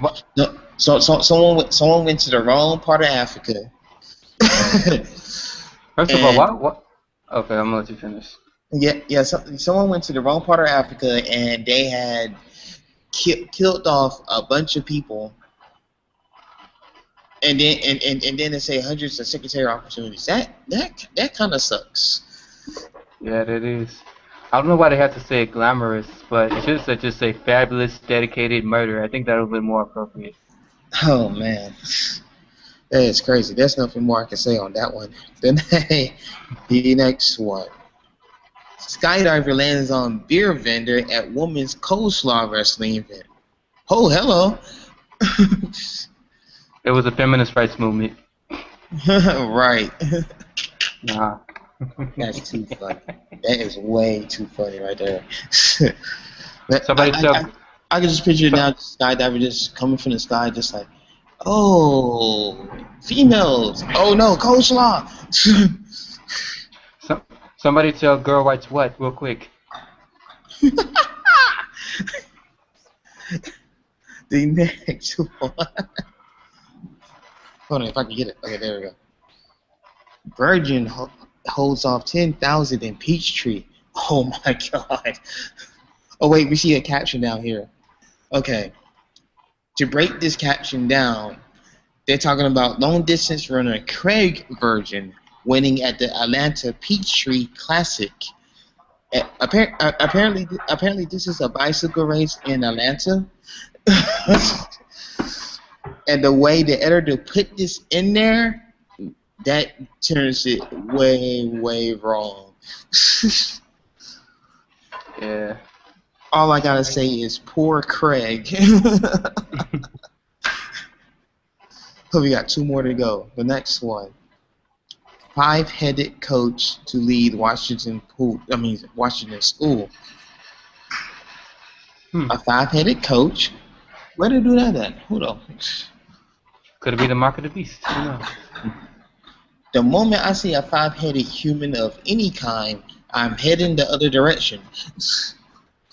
First of all, I probably would have filmed it and put it on YouTube to make it go world star. Oh God. Oh yeah. Yeah, I mean, So some idiot might see that and be like, "World star." You know what's coming. Yeah. And the last one. Woman in sumo wrestler suit assaulted her ex-girlfriend in gay pub after she waved at man dressed as Snickers bar. Oh wait. Oh wow. Hey, I guess that's how they get their fix, just like in the commercial. You're not you when you're hungry. Why wait? Yeah. Oh gosh. So a woman assaulted her ex-girlfriend in a gay pub after she waved at a dude. First off, okay, we're talking about the ex here. Why are you killing your ex? Why are you even worried about your ex? And then the fact that it was a man dressed as a Snickers bar. Let your imagination take you wherever you want to. Maybe she wanted a Snickers bar. If you catch my drift. Possibly. Man, the dude should have had like a Kit Kat bar. Just give him a break or something. Jeez. Right. And that was the quick headlines. If you have a quick headline that you want to submit in the side news, please hit us up at scienneshow2501@gmail.com. That is scienneshow2501@gmail.com. Or comment below this video, give us the link, and we'll gladly look it up and put it in the next Sonic News. Now, we got some other stuff that we want to talk about in here. First, I know Dizzy got something that he wants to chat about, so go on, bro. Got the floor. What can I think about? Okay, here's the breaking news. How much do you think that Goku from Dragon Ball Z can eat? Well, considering he got a bottomless pit for his stomach, who knows? Probably like 5 tons. Possibly. No, there was something that did cross my mind just now. Just to let y'all know, I'm not a gay activist or anything like that. It's just something that I see in the news. And so allegedly, in some states, that they can make it legal to discriminate gay folk. Oh, really? Yes, some states. Wow. Where, and my first thought was, I mean, even though I believe in God and stuff, like, cool, fine. Why would you do that? I mean, I guess the people are forgetting that they're more human than they are, their own, and whatnot. I'm sorry, I'm being distracted right now. So my main point. Everything okay, Cody? Because I hear a monster back there. No, that was just a janitor going in, but go ahead. Okay. My only thing is that, I mean, if you're going to legalize gay folk, I think that's fine. But if you're going to legalize just them, then legalize others, like people who lie to their spouses, cheat on their spouses, kids talking back to their parents, or what's it called? If you kill somebody, don't just leave them out. I mean, legalize them also. I mean, they're not the only sin in the world. That's true. That's very true. I mean, to me, legalizing discriminating on gays is just about the same thing as legalizing discrimination. Period. You know what I'm saying? Like, I mean, not to sound like a preacher, but it's bad enough that you already got discrimination. Period. But at the same time, some of these things, just shouldn't be discriminalized. That's just me. No. I don't know. Okay. The thing is that I can understand that if they're being discriminated, like in a church, I can understand that because they have their rules and regulations and stuff. And yeah, and that's something that would more likely happen. But when you're, hey Alex, but when you're like, but but when you're selling like a fast food or clothing or etc., you don't really make that much count, really. Right. Before we go any further, let me just properly, ladies and gentlemen, please Hold on. welcome Earthquake. Wait. I hear fireworks. Huh? It sounds like the London Eye. It sounds like the London Eye over there on New Year's Eve. No. Sounds like Arcada. How you been over there? Not bad, man. I'm alright. I had first glimpse of sun in a while. That was interesting. Hold on. Before we go any further, Alex, is that jacket that can just zip all the way up? Is that skeleton one? Nah, I wish. My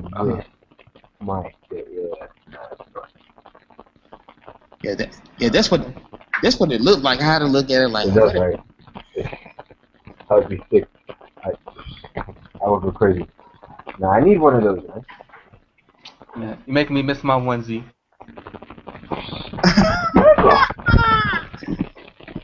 What you know about that onesie life? Hating. I'm hating. U.S. That is crazy. No, I had Jake the dog from the Adventure Time. Yeah. Right. But yeah, you missed out on some funny headlines, but you get to catch those on the archive, though, Alex. Yeah. I will tell you now, though, I won't be able to stay long because I got work in the morning. Okay. It's midnight midnight here already. Oh, okay. It's real. Yeah, almost like that anyway. What time is it out there? 12:20. Oh, wow. What's up, still, oh, good lord. It's like mid 5 o'clock over here. Well, I'm saying, this is what I have to deal with all you freaking Americans. There you go. And you guys aren't even in the same time zone.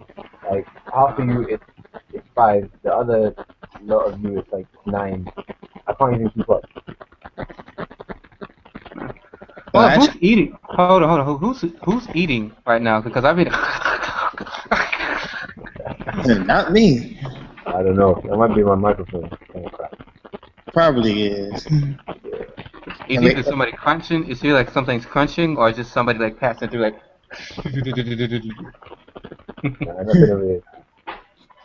Yeah. But anyway, I got this one thing about men versus women that I gotta get off my chest for the viewers here. You know what I'm saying? And it may sound a little bit one-sided, but I think some people would agree. And if I get some dislikes about this, I done my job. Listen, this is what I don't get. Now I don't know if they do it down there in London or not, or down there in Cali, but oh no. I want to get why females would call each other a bitch and be okay, but once a guy joins in the conversation or just does it, period, calls a female a bitch, it's World War III. Oh, what did you say? I tested my own gangster the other day on the transit. I hear these two females call each other a bitch. No lie. They're like, "What's up, bitch?" Da, da, da, da. And they had a conversation. And then I was like, "Okay, bitch."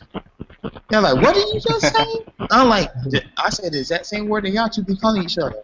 Oh, hello, Marcus Johnson. Johnson. Yeah. You came in just in time.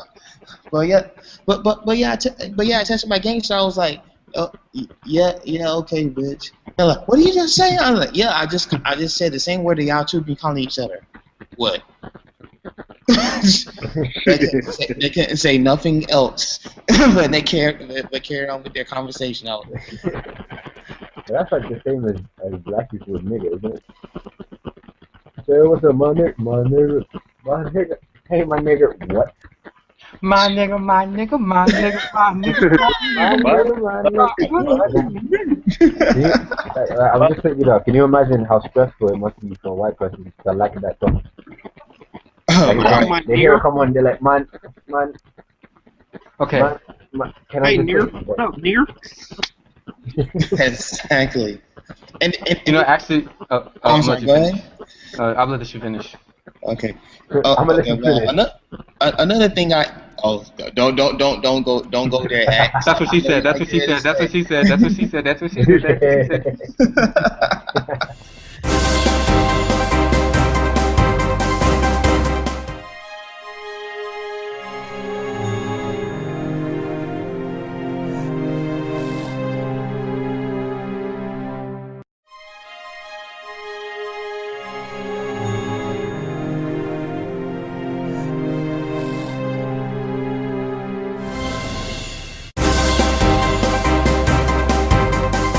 Anyway, another thing I don't get about females sometimes is they're hypocritical.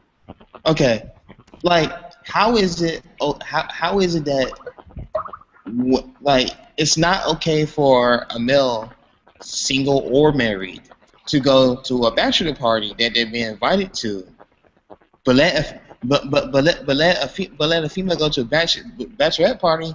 Us guys are like, okay, cool, you go ahead, have a great time. Like, this is my thing with bachelor and bachelorette parties, right? That's supposed to be the last chance before you get married or whatever, right? Now, my thing in a marriage is supposed to be based on love, trust, and dedication, right? My thing is, if the trust ain't there, then why are you even in a relationship in the first place? Cause first of all, you calling a bachelor party the last chance. First off, second, secret, single. Or the handcuffs come on, you tied up. Exactly right, Marcus. You know why? Because I think it had secrets. And my thing, because it had secrets. Oh. Oh yeah. Yes. See, because think about it. For bachelor and bachelorette parties, I don't care what anyone says. What are the number one things to happen? A. B. There are going to be strippers there. Okay. And three, when you're drunk, a lot of truth comes out. So, with all of that said, and bachelor and bachelorette parties kinda has the Las Vegas rule. What goes on in Vegas. What stays in Vegas? What happens in Vegas stays in Vegas. Exactly. No, it goes on YouTube and WorldStar. It goes on Twitter. It goes on Tumblr. Yeah, nowadays. For the idiots that actually do post that on Twitter and Tumblr and all that jazz, you know what I'm saying? Okay, let me change the subject. I'm sorry that we want to get up on this. This is something that I wanted to ask. Do you guys think that in this generation, do you guys think that there is such thing as snitching? Of course. Yes. If you think that is such thing, what do you mean? Like, I think. For me, I don't think there is no such thing because we got the internet, we got the computer, and yeah, if somebody's gonna snitch, they would have found out anyway. Eventually. Yeah. Yeah. Or if not eventually, as they say, what comes to the light, whatever happens in the dark eventually shows up in the light.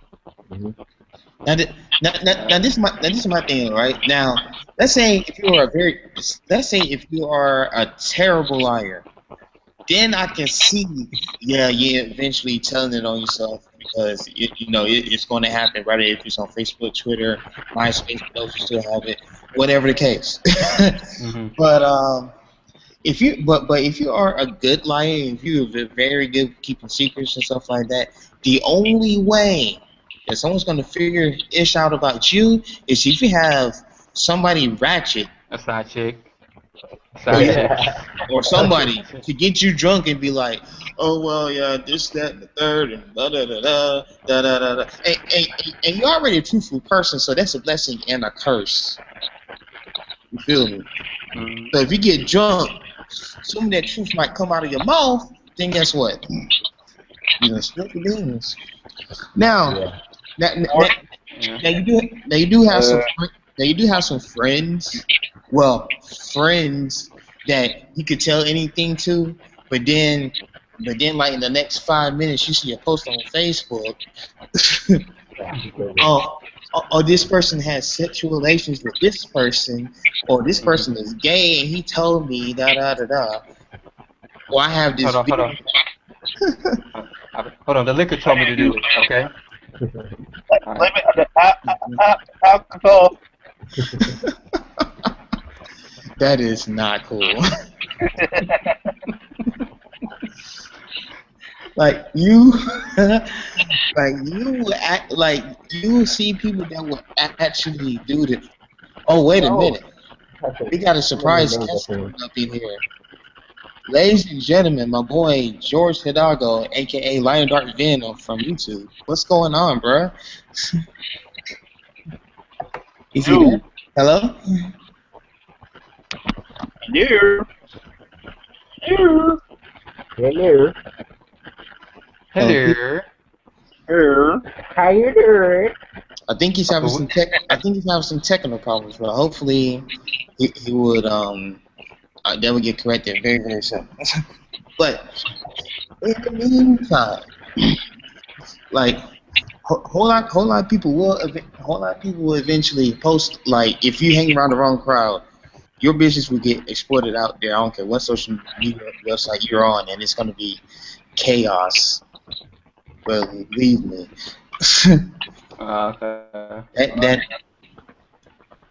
That is crazy. What's been going on your side of the world, Alex? My side of the world? Yeah. You know, strange enough, I'm not even gonna be on this side of the world. Next Sonic show, April. Yeah, I probably won't be in England. I'll be in Ghana. You'll be in the where? Where? In Ghana. Oh, Ghana. Oh, Ghana. Yeah. Hi. You're gonna be in Africa. Is any of you guys like gaming by any chance? What? Are you guys like any like gamers? Gamers? Yeah. Yeah, we don't miss the mode. Yeah. Not heavy though. That's the reason.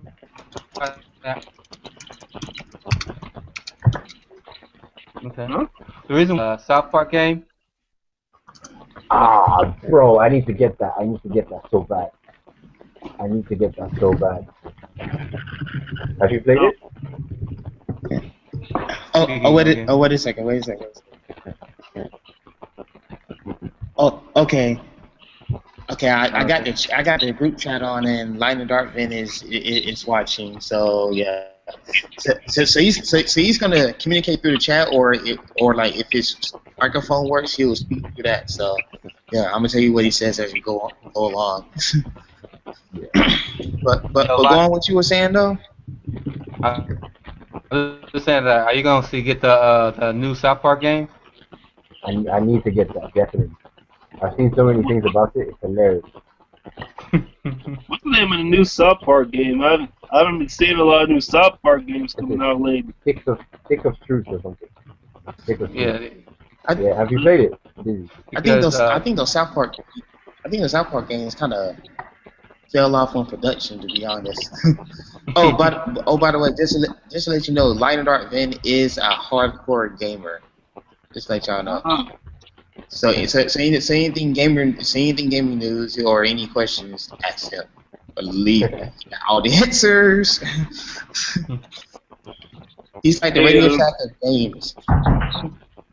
Your light and dark. I don't facial like.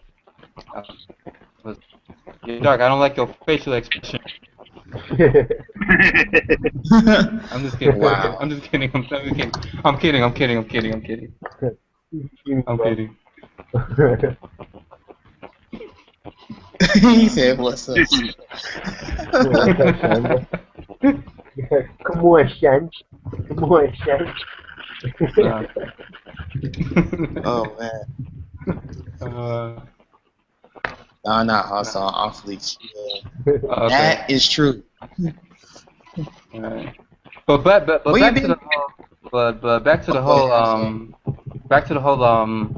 it was when Coley was talking about the bachelor parties and bachelorettes. Oh yeah, like those things I really don't get why.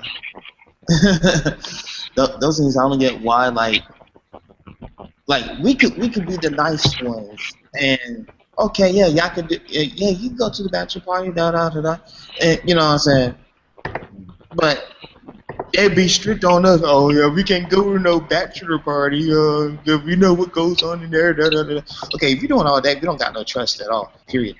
At all. No. Exactly. Or you might trust. Let me touch boobies. Girl talking about you can't go, but she'll go to a best friend's bachelor party, a girlfriend bachelor party, or whatever. Like, nah, if you like, girl, you can trust me. My man Joe, he goes strip club. I mean, you can probably watch me. He probably gonna film me the whole time. You know what I'm saying? You know, I'm gonna be good. I mean, you know, just. No, we're not doing anything. We're gonna like solve Rubik's cubes and eat Oreos. Damn it, bitch! I need boobs. Exactly. Light says, I'm somewhat blessed with a girl who's crossed the nation. Oh, really? Yeah. Okay, when you say blessed, we're at cross the country. That means she's somewhere else, so you don't have to worry about it, or.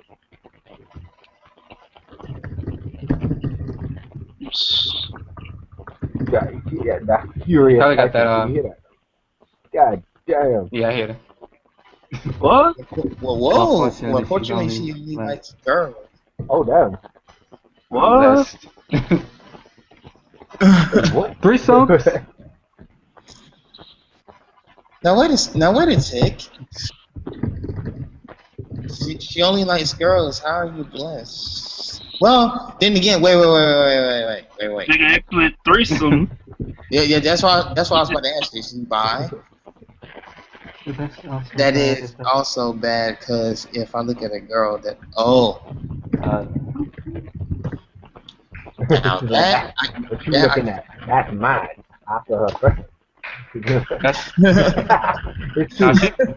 She being a hypocrite. She being a hypocrite. Right. She finds her cute. Oh Lord.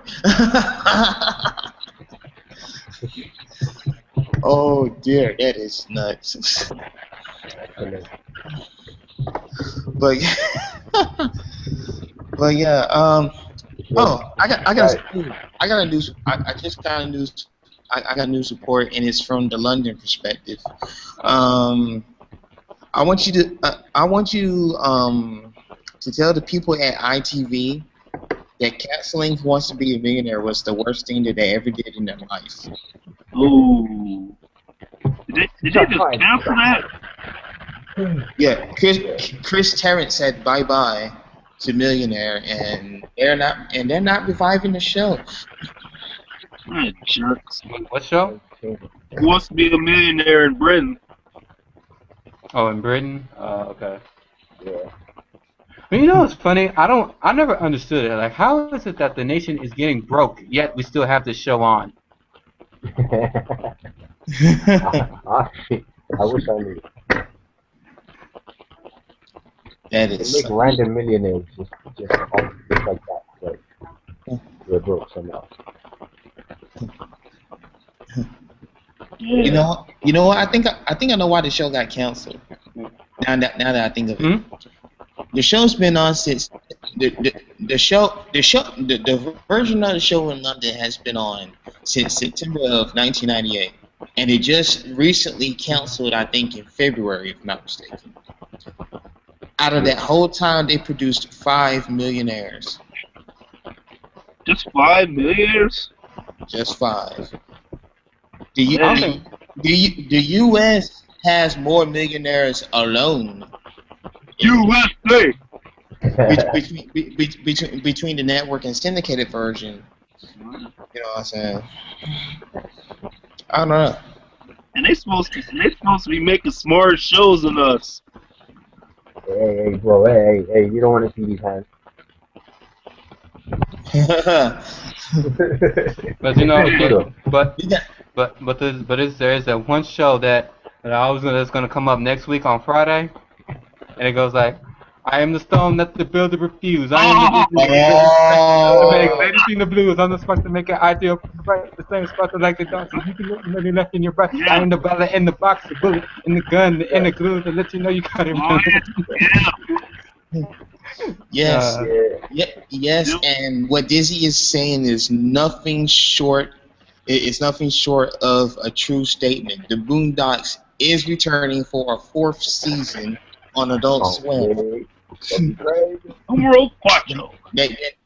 The trailer and everything. Yeah, nigga, you guys. Where have you been, Boondocks? We missing Granddad in the look for Riley. I'm pissed. Aces won't be on it. Yeah. What? Oh, you know what's sad is that I didn't get to see the Uncle Ruckus movie. Oh, I never seen it. Yeah. Somebody supposed to make a donate, but they didn't have enough money for it. So I was like, oh man, I want to see that movie. Yeah. I know. I would have wanted to watch it, but I don't know how good it would have actually been. Wait, say it again? I would have wanted to watch it. The Uncle Ruckus movie. Yeah. Oh man, I have not seen that yet. Oh, you know what? Light and Dark Vin is right. First to recap what's been going on Cartoon Network, the return of Toonami, which I think that was pretty awesome. Yes. And then that's not enough. Boondocks, the new episodes of Boondocks comes up like very soon. So yeah, it's pretty darn good. What are they showing on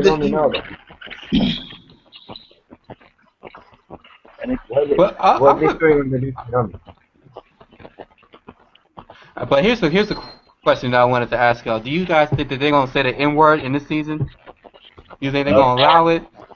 Man, they're gonna say a whole bunch of stuff. Some things obviously gonna be bleeped and blurred or whatever. But other than that, they better not tell you. No. Be like Uncle Ruck, don't trust them new niggas. Don't trust them new niggas. Over there. Wait, how'd it go? How'd it go? Yes, over there. Wait. Over there. Don't you trust I forgot how it goes. Niggas, tiny little nigga figure. And do you know what's funny? Have you heard the there was the rap group Little Brother?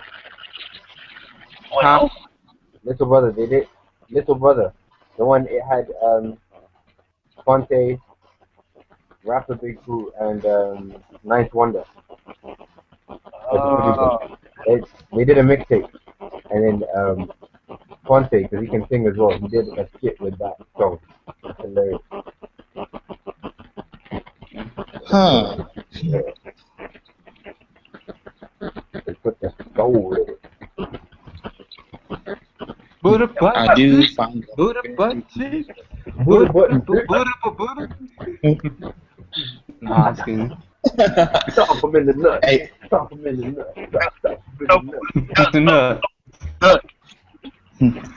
Hey, Light Dark Vin, I want you to type up any sort of gaming news that you may have that we could share or whatnot, because I know you've been away from the show for a few months now, and I know you got a lot of updates. So go ahead and start typing in the group chat and see what you can come up with while we chat it up in here. You guys, I'm gonna have to. Well, believe it or not, I decided to finally get a mic. Go figure. Oh, you gotta. Yeah. Oh man. Yeah. Oh, Hello, I'm Light Dark Ben. Oh, we Or finally George. got his mic working. Nice. Yeah. Oh, well, more like I had a mic working a while back, but I was like, forget about it. I'm just gonna watch for a bit. I'm just gonna. I can hear you typing. Yeah. But yeah, that's typing. But oh shit! So you heard me typing? Well then. Oh yeah, but first you gotta give a proper send off to to Axe Liking, because he's like get ready to get up out of here. Unfortunately. Nah, man. But we're gonna say to you. You make sure that next month you be safe in Ghana. I actually been in Ghana when I was on my deployment back in 2006. So You know what? You probably might bump into one of my roommates. She been there for almost a year now. Oh wow. Well, who had? One of my former high school schoolmates in Africa for about a year now. Yeah. Wait, she's there now? Yeah. I've been there for about almost a year. Ethiopia, South Africa, Egypt. Oh, going around. Yep. Oh, I wish we had those type of drums. You're not how you playing drums in Africa.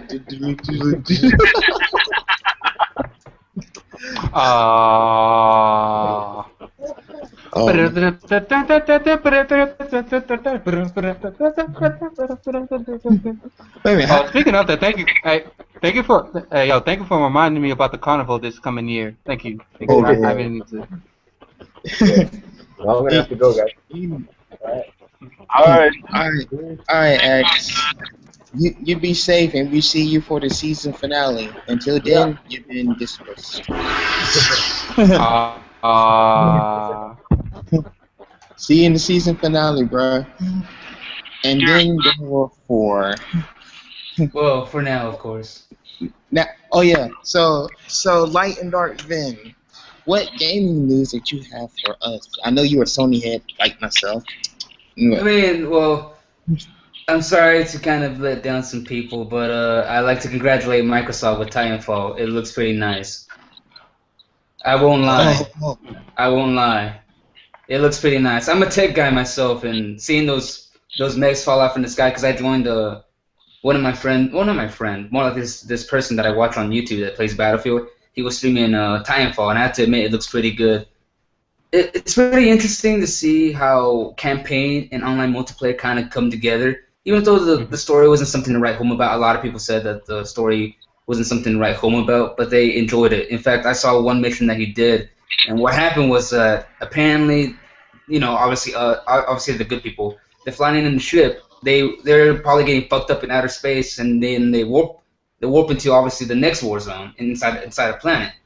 And next thing you know, the character he's controlling, he looks to the left, and there's an allied spaceship flying by, and then they get shot down. Next thing you know, the allied spaceship crashes into the other spaceship, and they start spiraling down.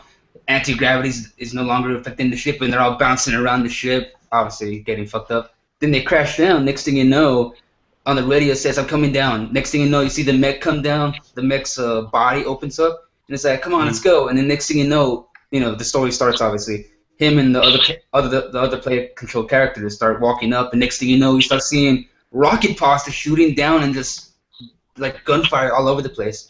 I find it interesting. Yeah, it was intense. Even though it was 6 versus 6, mind you, nothing that I'm used to, because I play Battlefield and it's like 16 versus 16, or if we're playing like Capture the Flag but bigger, it's 32 versus 32 plus like probably 3 land vehicles and 3 air vehicles, a jet, helicopter, another helicopter.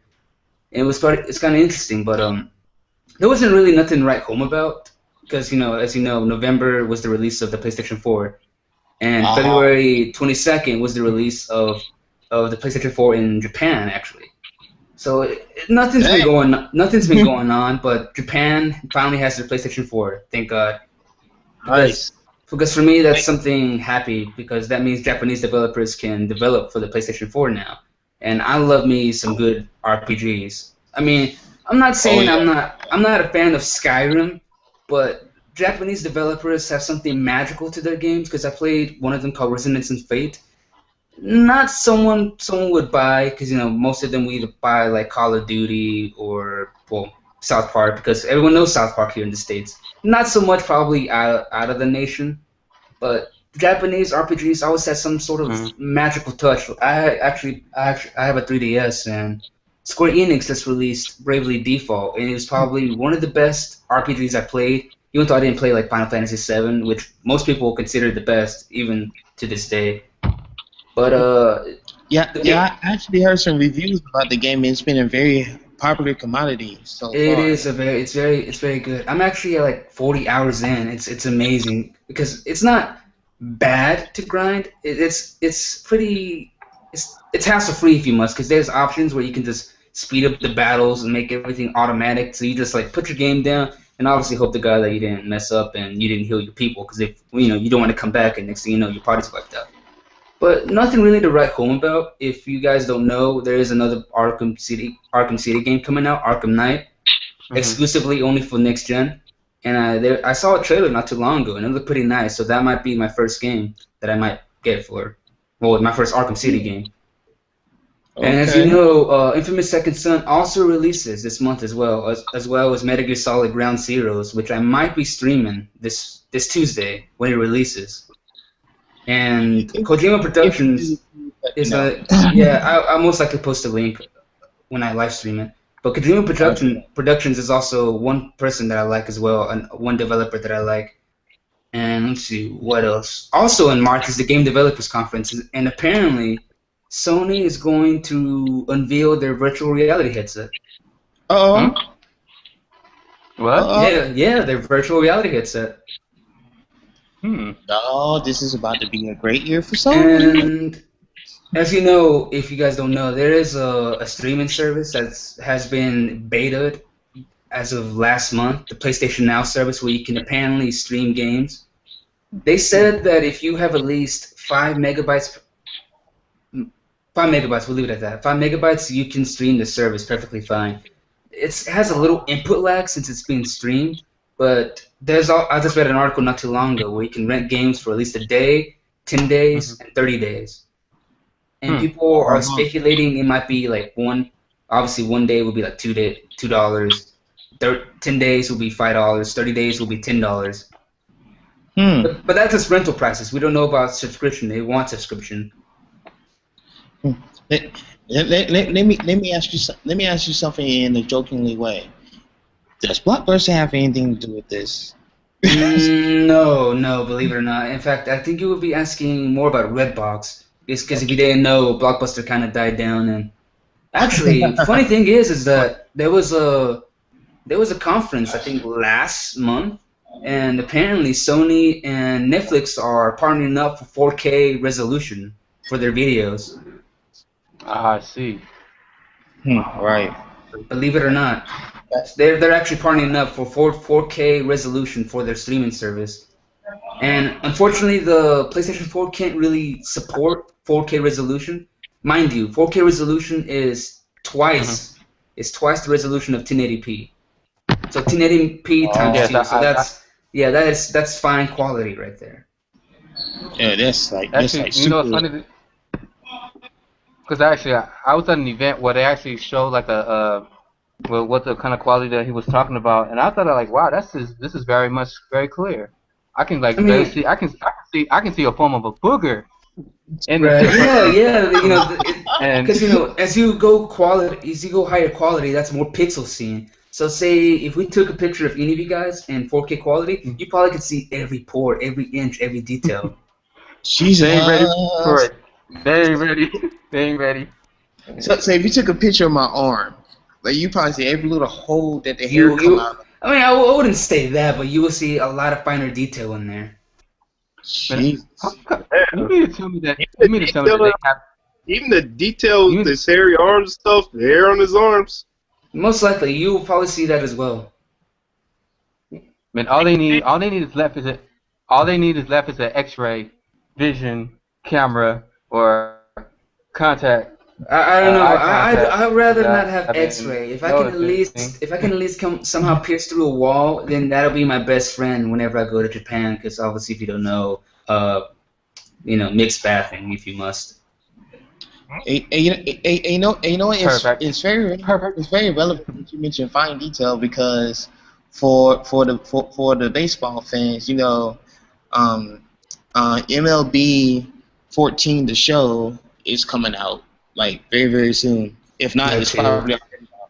I mean, I'm not a PC gamer, so I'm kind of used to 720p, even though apparently the PlayStation 3 can support up to 1080p. Now that I got the PlayStation 4, I can kind of appreciate 1080p a little bit better. And if you don't have if you have a PlayStation 3 and you go to PlayStation 4, believe me, it's a lot of difference. Like some people don't notice the difference between 30 frames per second and 60 frames per second. It is a lot of difference because I played the PlayStation 3 version of Battlefield 4, then jumped to Battlefield 4, and I'm trying to snipe, and I can't do that because with PlayStation 3's Battlefield 4, there's a little delay. Everyone's kind of running slower, and then with 60 frames per second, you have, everything's running a lot more smoother, and you got to be fast. Right.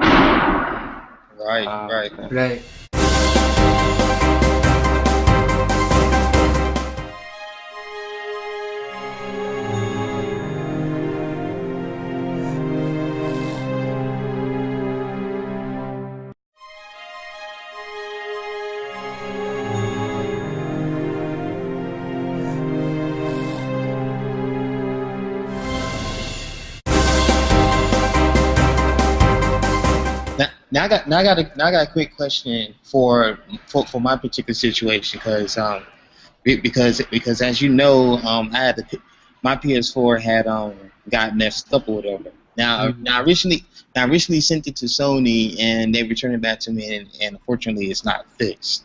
Now is there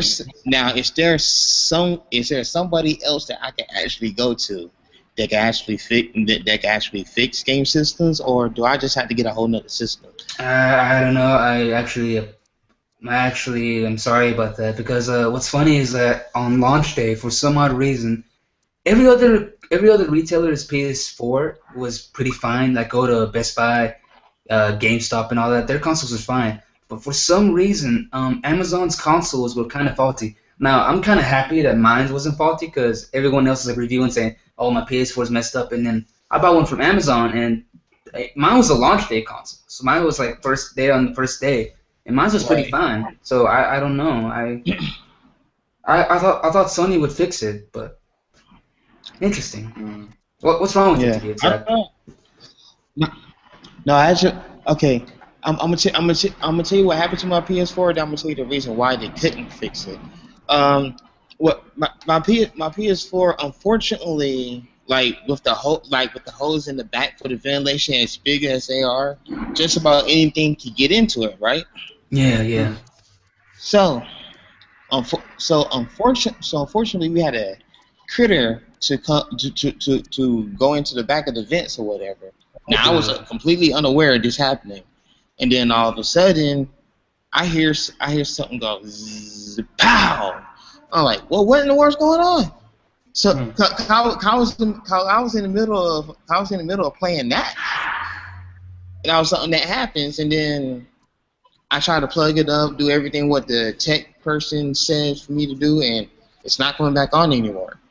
So, wow. But this is the reason why they couldn't fix it. Okay, they sent the box in, stuff like that, and I saw the instructions on what I needed to do or whatever. One of those things was I needed to provide us a receipt saying that I actually did bought the PS4 from an actual retail store. Well, that's the bad thing because I'll be honest with you, I don't even have the receipt of mine anymore because you know how it comes on the box. Obviously, when you open up the damn packaging and everything, I always throw away the receipt. But see me, I never even received a receipt. Reason being because I got mine off of Craigslist. Oh. So yeah, you don't get. I'm sorry. Yeah. I hate to get on you, but you should have known better. Yeah. Oh. But I would. But you know me. I was really in the dedication on trying to get one at the time, and Yeah, then but you know. stores were sold out or whatever, and we just recently got a few stores like GameStop and Walmart and I think a couple of others to get them to sell them again, like middle of last month. But you know, I mean, I know you wanted to play and such, but you know, you could have waited a little bit longer. I mean, at least you're not like the guy in England. God bless his soul. I mean, he was kind of in special need. He bought a picture of an Xbox One over eBay. Oh my god! This really happened. I am not bullshitting you. I am not bullshitting you. This was a guy who actually bought a picture of an Xbox. Yes. Yeah. He got his refund. Thank God. you could have been. He got his refund. Oh, thank God for that. Or you could have been that guy off of WorldStar, where a guy who bought like a PS3 and just like breaking it to the ground in the parking lot. Why would you do that? Did he like Hulk smash the PS3 into the ground when he got angry? I guess he had enough money. He's like, I'm gonna buy myself a PS3 and then say fuck it. That's why would you do that? That like this is A, a waste of money, and B, like you just completely messing up a good system that you could have gave to somebody else if you didn't like the system. Or give 20, give the $600, make them all 20s, and give some to the poor. I mean, that could have been. I don't know. That is crazy. I don't know. But I don't know. Or that. Remember we had that conversation about that guy and that. You ain't talking about the Xbox 360, are you? Yeah. Oh my gosh.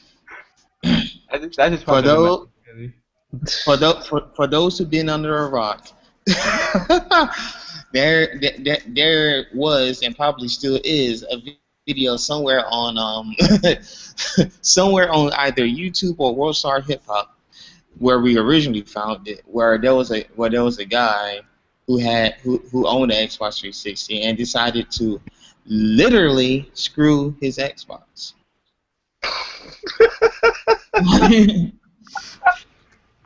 And I'm still trying to think to this very day why. Hey, was sex really worth it? You do realize that even machines can get viruses. You know that, right? hey, that's why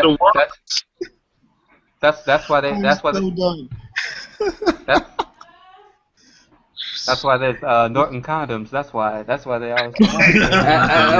And I believe that there is a virus that can completely wreck you. So I don't know if that sex was worth it. Oh my gosh. There is a virus that can crash your system. I don't know, man. That wouldn't be worth it to me. I tell you what, if it's actually possible for an electronic virus to get inside you and affect you, that would be the most. Thank God technology is not that advanced yet. I'm glad that we're not cyborgs. Yeah, not yet. No, not yet. But can you picture that in the headline somewhere? No, call it. I mean, I'm glad because I don't want to forget this. That there is something that you can actually do that in this day and age. What? And I saw it, and yes, I actually saw it. Hold on, I actually saw it on WorldStar. Oh my gosh! No wonder. Where actually no. Okay, the reason why I'm trying to keep it as a low profile because actually somebody's in the room. The reason, because I actually did saw it on WorldStar, where you can actually use a machine where like when somebody if there's like two people, they can actually literally have intercourse together on a computer with a machine. Wow. Well, there is a reason why virtual reality is being created.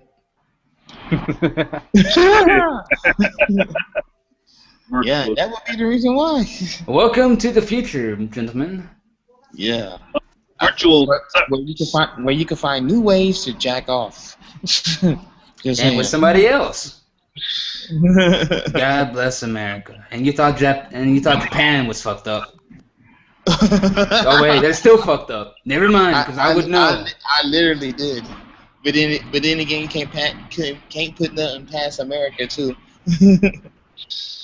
But in overall, that's really it in terms of news. This month again, Infamous Second Son, Ground Zeroes is coming out. Next month is Dying Light, and May is May. What's coming out in May? Watch Dogs is coming out in May. June is E3 finally. Oh. And that's it.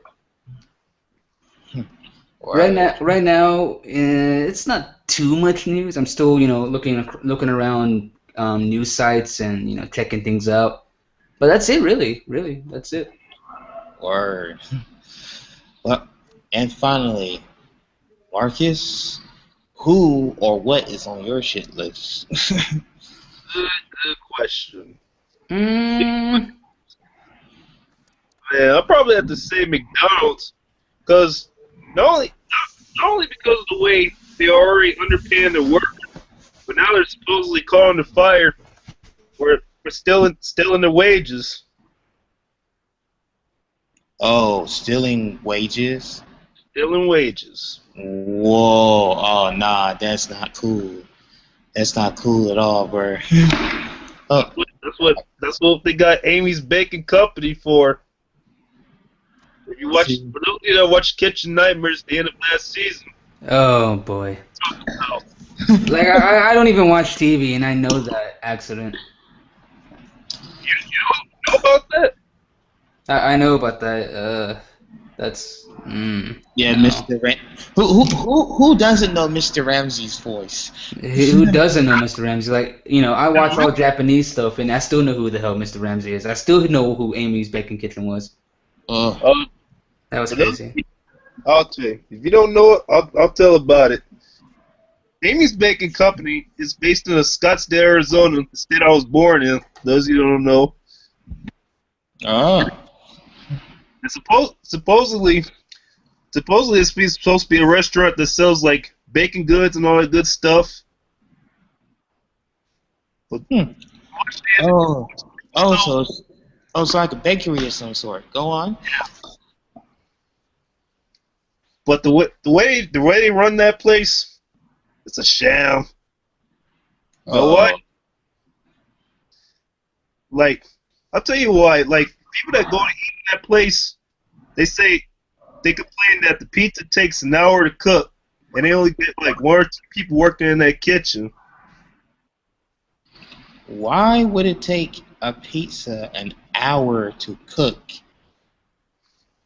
I've been to a pizzeria, and sorry for cutting you off. I've been to a pizzeria where they had pizzas cooked by like a Dutch oven, like the old-fashioned way where you put the pizza on a pizza paddle, put it in the oven, and then about 20 to 25 minutes your pizza be ready. Right. Just like a few episodes of Hell's Kitchen the last few seasons. Or some of the challenges. Wow, that is crazy. No, it gets fun though. It gets fun. The people that order food and complain that they don't get their food on time, they walk out, and one of the owners, named Sammy by the way, who was a Moroccan-born. He's like Moroccan and a Jewish Moroccan or something. And he confronts the customers and berates them, saying, "You will not pay. You better pay. I'll beat your ass." He tries to go gangster on them. Oh man. Hey, go! I know one company that I want to add to your list. What's the? Golden Corral. Ooh. I don't know. I don't know if y'all two seen the video or not, but there's a guy that worked at Golden Corral or whatever. I don't know how old the video was, but he takes his camera phone, and they was going through a health inspection. Now he's outside by the dumpsters. He goes to the area where the dumpster is at. Oh, did you just jump back in? Thank God. But yeah, this dude takes his camera phone, goes to the dumpsters, and he opens up the doors, and around the dumpsters you see all this food that has been cooked, fresh. I mean, the food was ready and everything, but you see all this food around the dumpsters: your chicken, your steak, your gravies, all that stuff around the dumpsters. So that tells you two things. One, there's something wrong with the food in the first place. Two, why would you have all that food sitting around the dumpster during inspection time? That was fresh, right? All of that was fresh. So in order for all that food to be sitting around the dumpster during health inspection time, something must have been wrong with that food.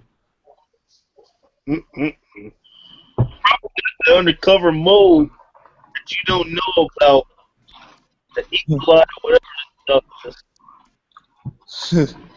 So what do you guys got to say about what do you other guys say about that? Wow. I don't eat a lot. Obviously, I'm still living with my mom, so I'm blessed with Mexican food without going to a Mexican restaurant. Hey, I could vouch for you a little bit though, right there, man. I kind of worked in a part Mexican restaurant myself, though. Oh, speaking of which, I kind of forgot to post this. Oh, hang on. Let's go to the chat, and he said, okay. He posted up something from the game world again. Oh, Dual Shocker. Oh, check out the Unreal 4 engine. You know what? Let me share my screen so people can actually see this. Okay. And we're going to. Oh, it's horrible. Oh, it's terrible. Oh. You assume. Okay. Oh, here we go. Okay. This is from DualShockers.com. Check out the Unreal 4 engine running in the web browser. Now, if you didn't know, Unreal 4 engine is a pretty nice looking engine. I would say that the Luminous engine that is powering Final Fantasy 15, the Fox engine that's powering Ground Zeroes, and the Phantom Pain, the Unreal 4 engine that is not powering anything right now. All of them are pretty nice engines that are going right now. And I forgot about Witcher 3's engine as well. Wow, that is crazy. So I'm gonna try to see if I can play this this minute-long video here and see how it goes. So let's look, everybody. Don't forget your popcorn. By the way, this is all property of DualShockers. Well, not DualShockers, but Epic Games and DualShockers.com. Trust me, it doesn't look that choppy. If you check the link, it actually looks pretty nice. This is apparently running on a web browser, by the way. Yeah, and that looks pretty darn awesome for what I see on the YouTube video here. That is. Like, wow. We're not talking about graphics like Candy Crush on Facebook. This is actual legit, probably 720p resolution graphics on a web browser.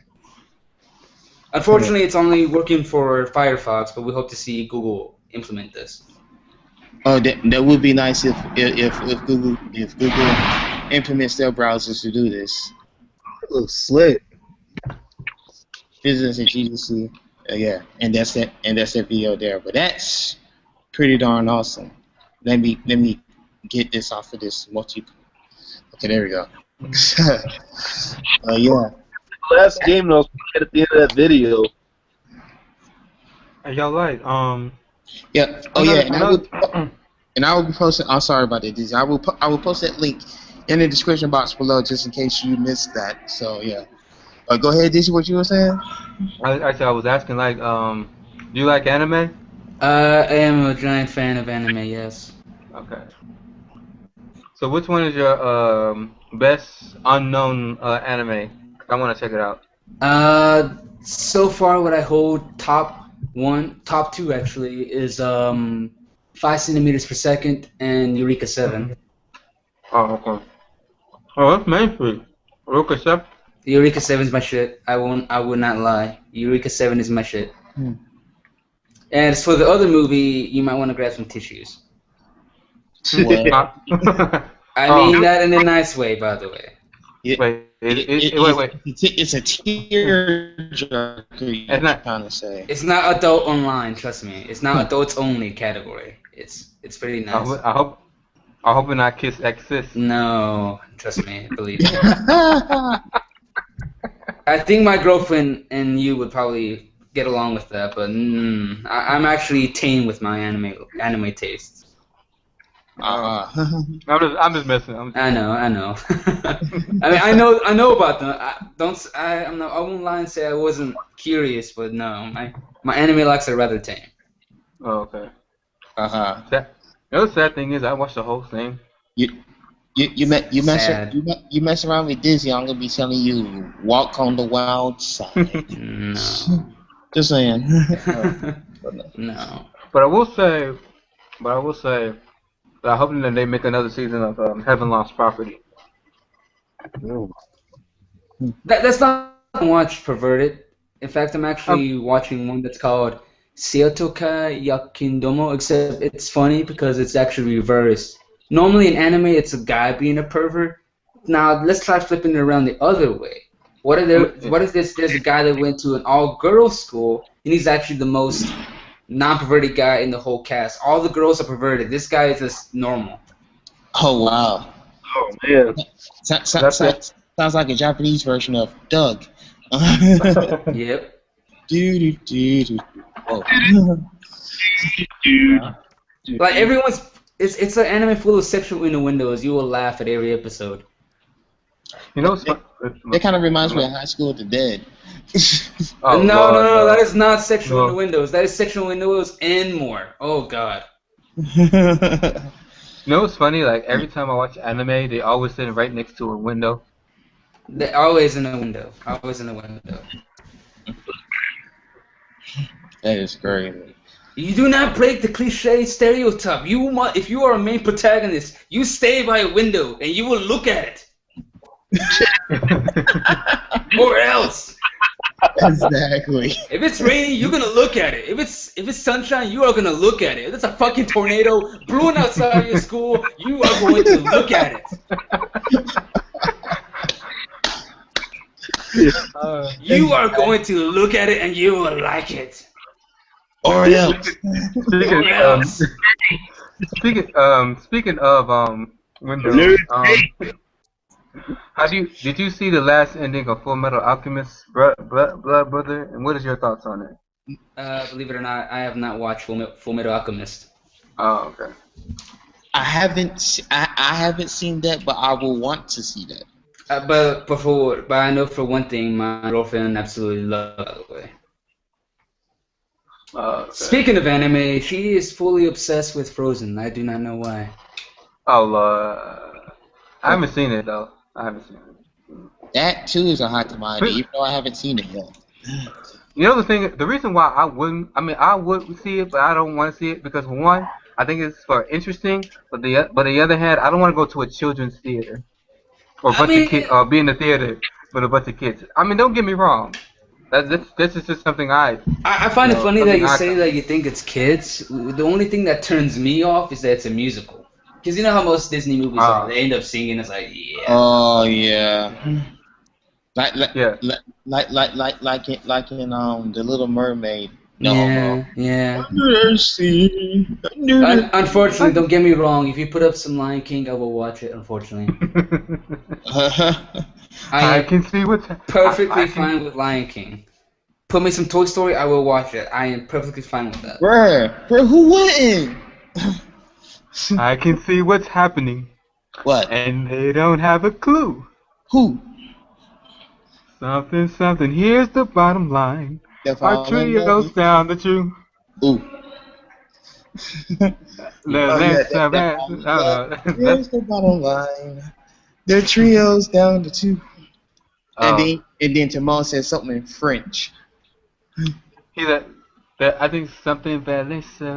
He said it like sarcastically. It's something in the air. And dancing is a erratic atmosphere. Disasters in the air.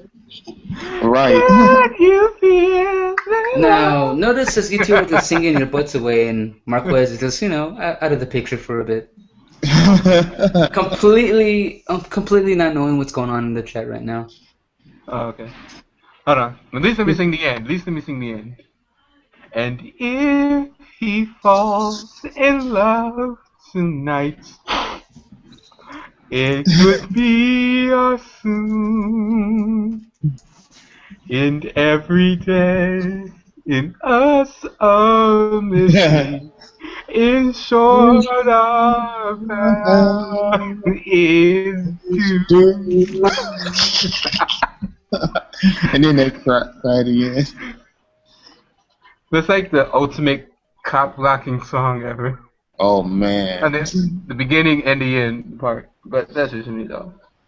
I'm gonna go into announcer mode and says Marcus has just entered in another word. Because he's not on the screen right now. He just he was like away from keyboard. That's it. AFK. Well, what about Tarzan? What about Tarzan musical? You like that? I'd probably go with Tarzan as well. Any of the old Gen movies I would most likely watch. Okay. Yeah. I'm gonna ask this, and then I'm gonna wrap this thing up. On Toy Story 3, who was not sad that the franchise was ending? I didn't watch it, so I don't know how I feel about that. I'm actually the reason for Toy Story. A reason I was sad because Slinky was not going to be in it. The character. The person that did the voiceover died, and I was like, ah. That's always unfortunate. Yeah, the dude, the same dude that did Hey Vern, it's Ernest. We're talking about the movie with Jim Varney, late Jim Varney. Yeah. Oh, I grew up watching that guy. That's a damn shame he died, but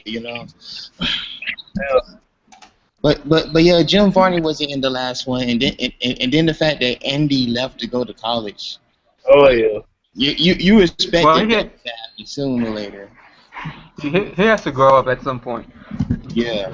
He has to. Don't get me wrong. If they had a Toy Story 2 where Andy was still a kid, I wouldn't mind. But actually having the thought of him actually growing up, because I think Toy Story 3 is something that we relate also.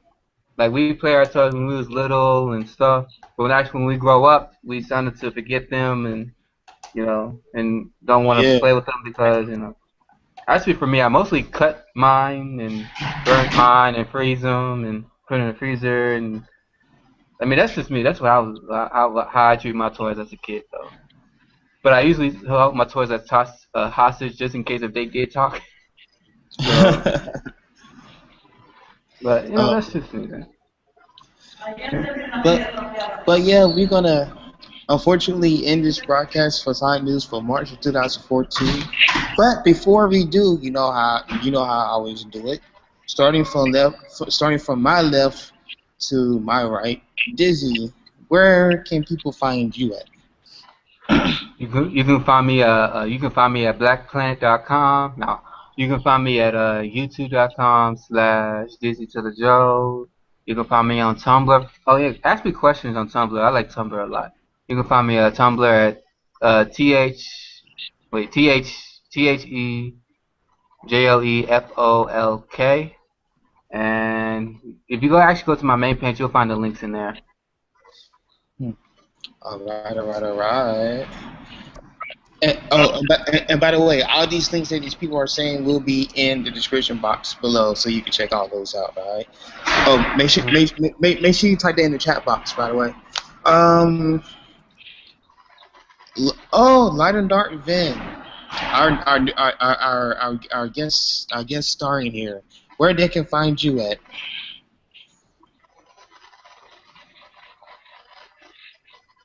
Like. There. I just stepped away a little bit. What's up? Okay. Tell these people where they can find you at. You can find me obviously well, I think I have to find a page where I post my videos because you can't see my Facebook obviously because I post some of my Facebook Battlefield 4 videos on Facebook obviously because I can game share my PlayStation 4. You can find me at Light and Dark Van, exactly as you see in my name, Light and Dark Van, at Twitter. You can also see me on the show when I do my update, which might be soon because there's at least some news I can give out at the moment. Some news, not a lot until Game Developers Conference ends. So you might see me on April's show, I think. Word, that'd be what's up. Because that's a little bit closer towards E3, so you might see it a little bit more. But other than that, you will find me in Light and Dark Van at Twitter.com, where I should start posting on more articles on my Twitter account. It's because I don't see a lot of people following me yet. Like I know Coley follows me as well as Lawrence. Lawrence also follows me, so I don't have a lot of followers for the news. But now that you know who I am, obviously, I will start posting more articles and news updates about the PlayStation 4 and the gaming community. Roger that. Oh, and by the way, speaking of LG, shout out to LG. The only reason why he's not in this room right now because he is under the weather. He's sick, but while there's on news, speedy recovery. So get well, Lawrence. We want you back here in April. Don't worry. His boo gonna be right with him. Ain't that the truth? Come on. Alright, and Marcus, finally, where they can find you at? Find me on Facebook. My name is Marcus M. Johnson. Marcus. You'll be able to find me on YouTube and Marshall MJ68 and 2004X. Speaking of YouTube, you can also find me as well as Light and Dark Van as my Twitter name or my Twitter handle. I am planning to get a capture device that I can stream PlayStation 3 quality, my PlayStation 3 games and PlayStation 4 games. Hopefully I can stream it. If not, again, I'll probably make a Facebook and put every one of you guys there and I'll post links from there. If not Twitter. And you probably see my gameplay videos as well. And my Twitch stream links as well. Okay, cool deal. Well, hey, for our Light and Vine, Dark Light Vine, I got a question for you. What's up?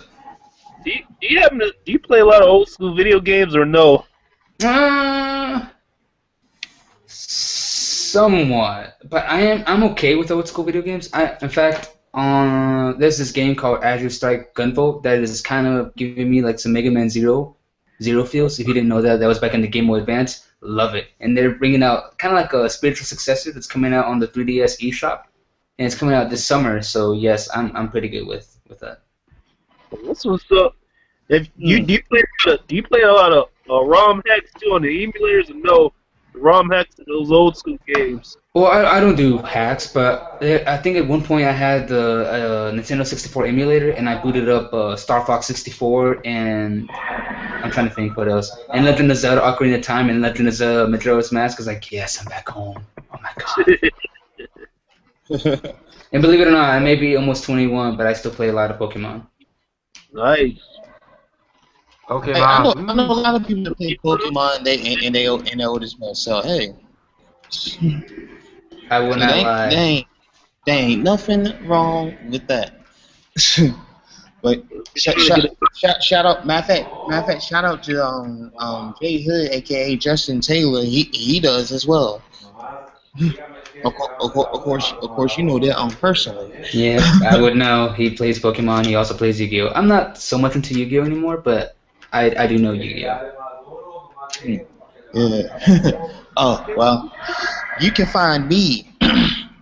You can find me on my regular vlog channel, which is Coley D. Obviously, you can find me in a whole bunch of different places on Sonic Show Trade 501, which we are going to try to see if we can get partnered with the Dynasty Network. Now that the Dynasty Network has revamped itself, and now more than ever, we are going to be the best network in the league. You feel me? Now you can also find me on Yeah, no, that's my dad. Yeah, I don't know why. Coley83. You can find me on Facebook at facebook.com/ColeyD. So whole lot of places you can find me at or whatever. But that's gonna end the news for this month. Thank you, X Like. Oh yeah, I'm gonna post his information in the description box below too. X Like, and I was saying it earlier. So a big shout out to him for being in the room, and for Dizzy, Ryan Dark Pen, and Marcus Johnson, and myself. We will see you on the next news. Peace.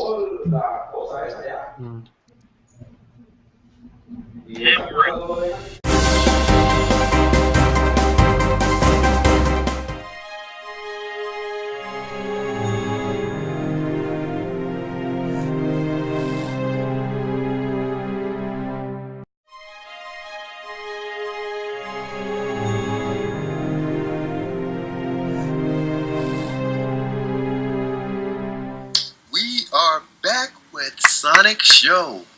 March still here. I hope everybody had a cool February, especially with good old Black History Month and President's Day, and the end of that reckless Valentine's Day. Thank God! Yes! Anyways, there's a cool topic in which I recently came up with a couple of weeks ago, and it's dealing with marriages, separations, and divorces. Okay, now apparently not everybody seems to understand how separation works, because when you're separated, you're still legally married. When you get into a relationship, either when you kiss or have sex, you committed adultery. You know what I'm saying?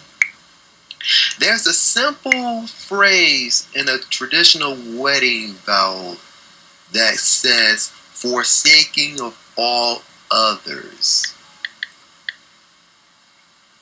And there's a website that I had found not too long ago, and it's by Wedding Ministry by Design.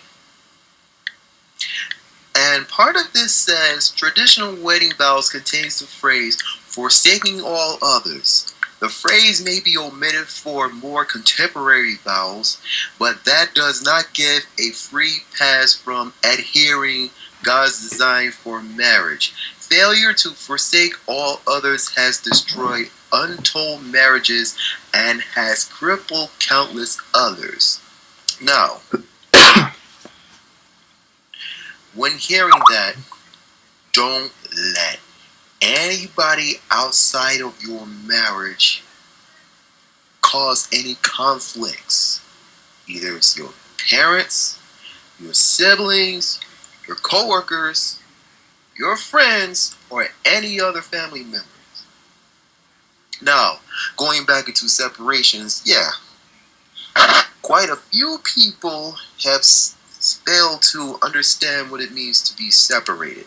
Now, this is like I said, when you're separated, you are not allowed to get into another relationship.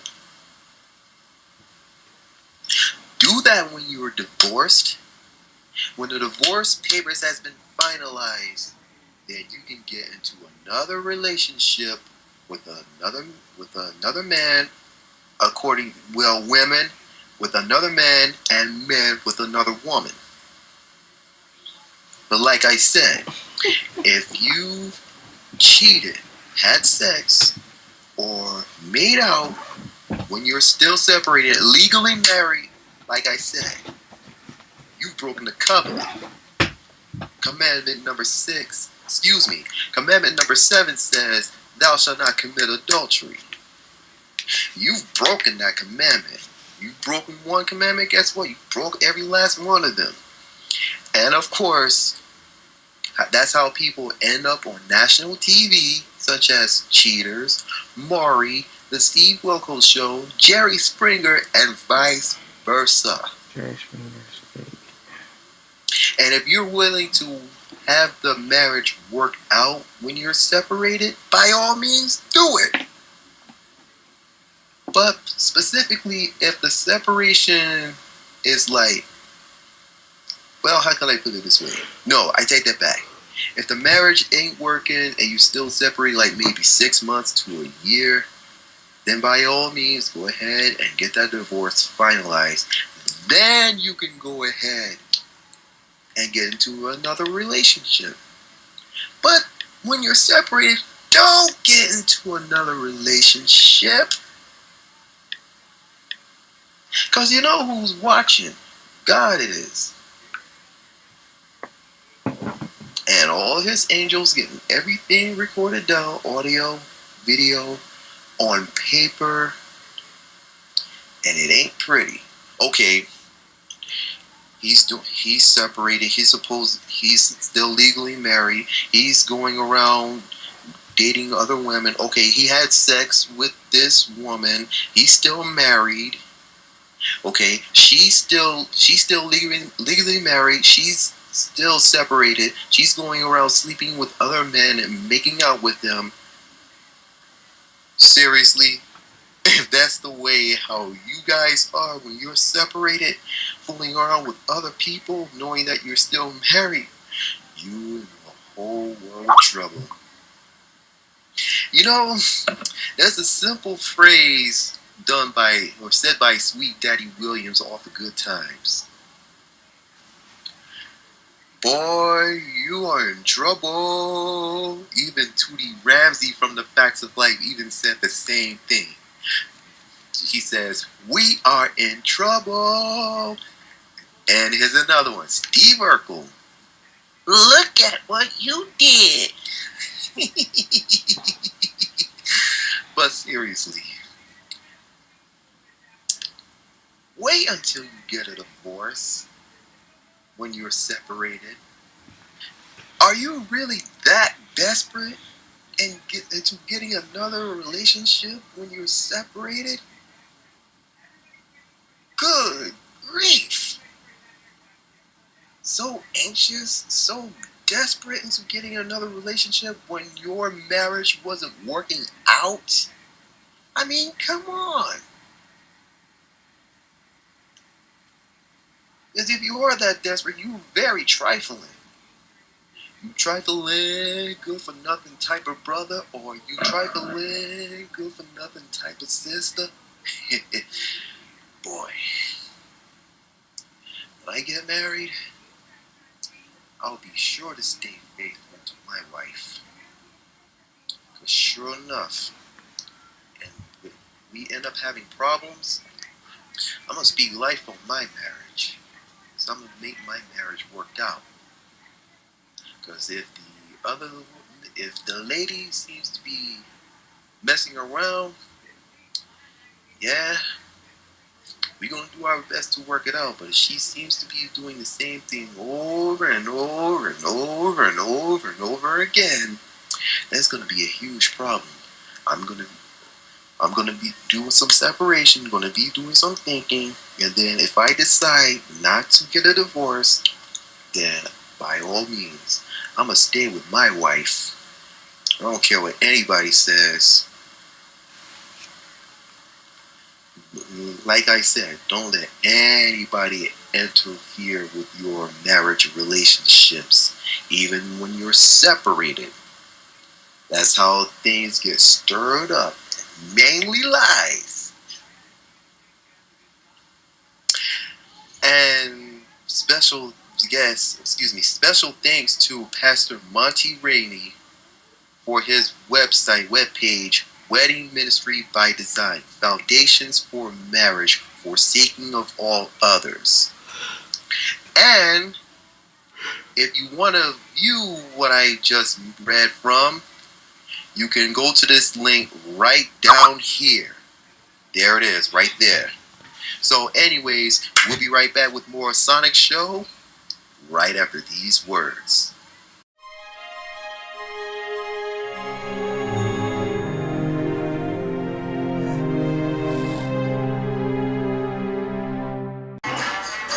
Yeah, your boy Skip.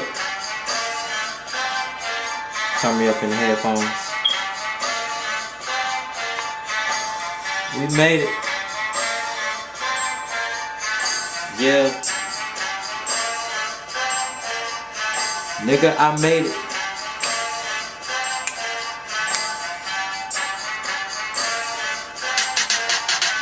Nigga, I made it. Yep. I said I made it. I know you hate it, bitch, but I made it. Yeah. Nigga, I made it. Through the good times and the bad times. Through the sad times and the mad times. I put the blunt up in the air. For the real niggas that don't care. I'm blowing smoke up out my car. I fucked until this beat go hard. And I smacked her on the ass. Told that bitch bend over and don't you gag. Gag on these nuts with your... No, I'm fucking with y'all. But yo, check. Nigga, I made it, man. It's your boy Skip, man. Y'all know what it is, man. Durham, Bull City. Stand up, you know what I'm saying? Yo, I just want to say happy St. Patrick's Day, or whatever the hell holiday y'all been celebrating lately. But, man, I'm still doing good, man. Still on my grind, man.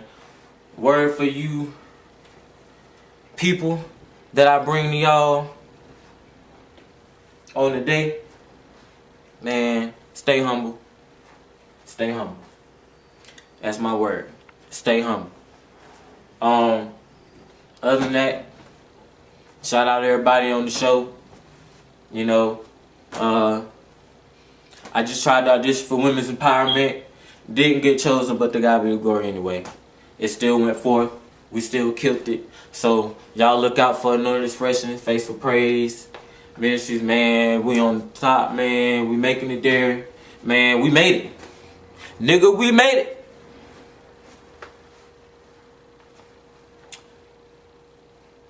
That's all I got. And I'm gone. You're back with Sonic Show.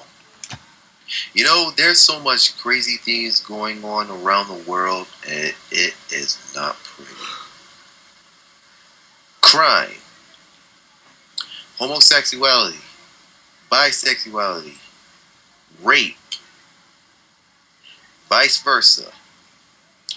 Recently, I had come up with something brand new. It will really blow you away, and I hope it will blow you away.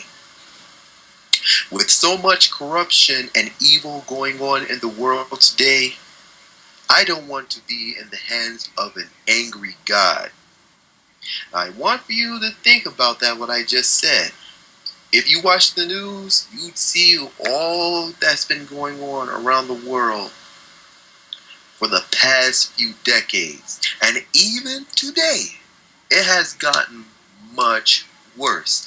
And it's sad to see there's so much corruption and evil going on around the world, especially here in the United States. The last and evil days, folks, people don't care about nobody or nothing.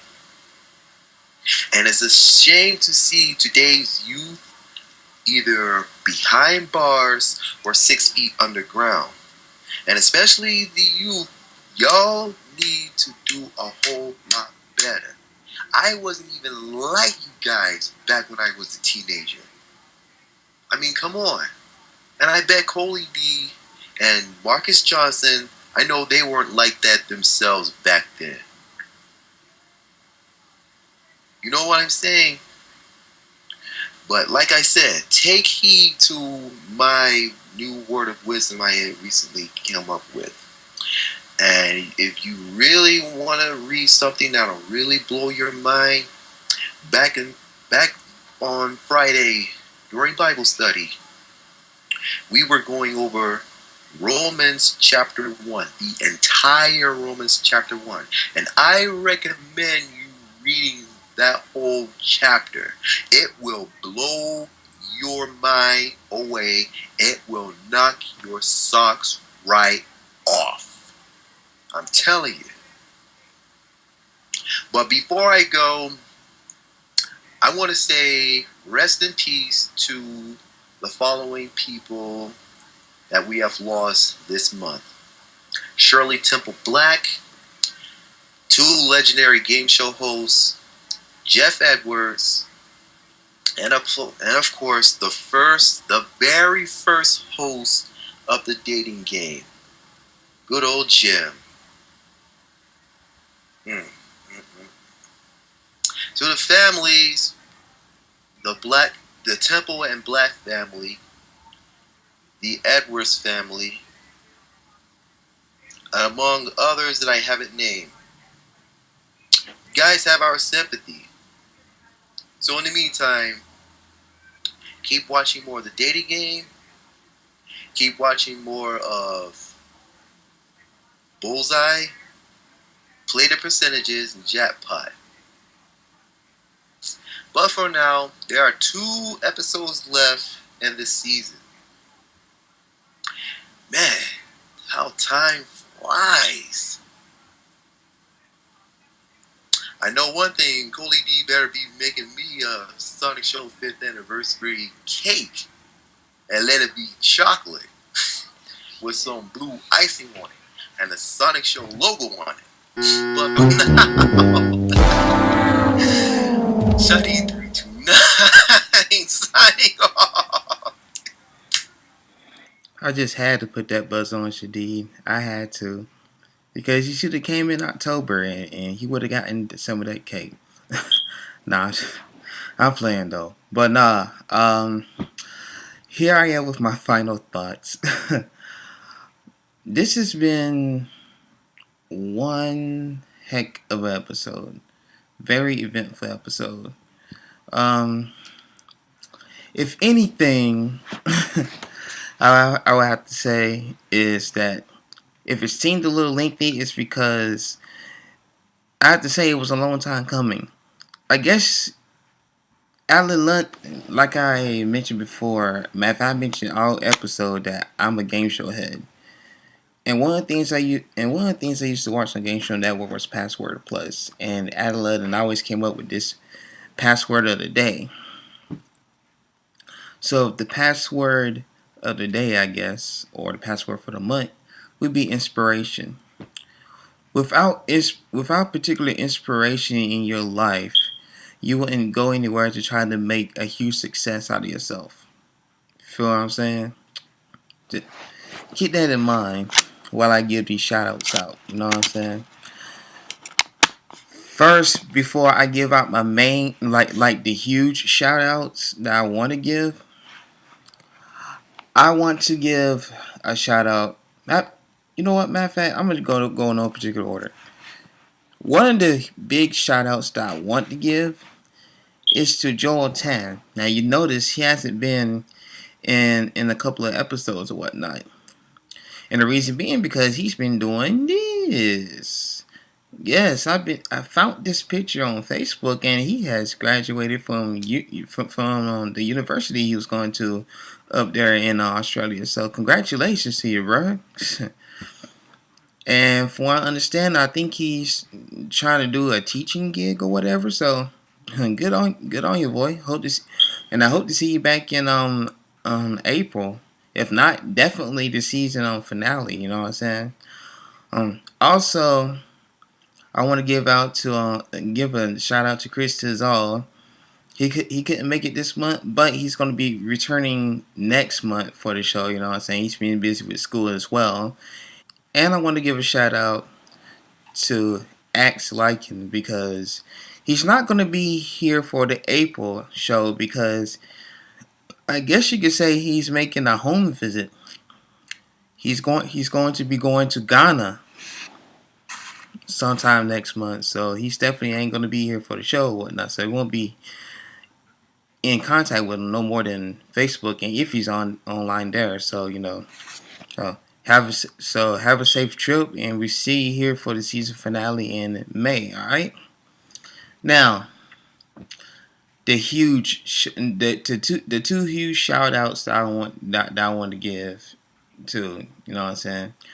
The first huge shout out I want to give to is to Brenton Swinson for coming by and blessing the music spotlight up, you know what I'm saying.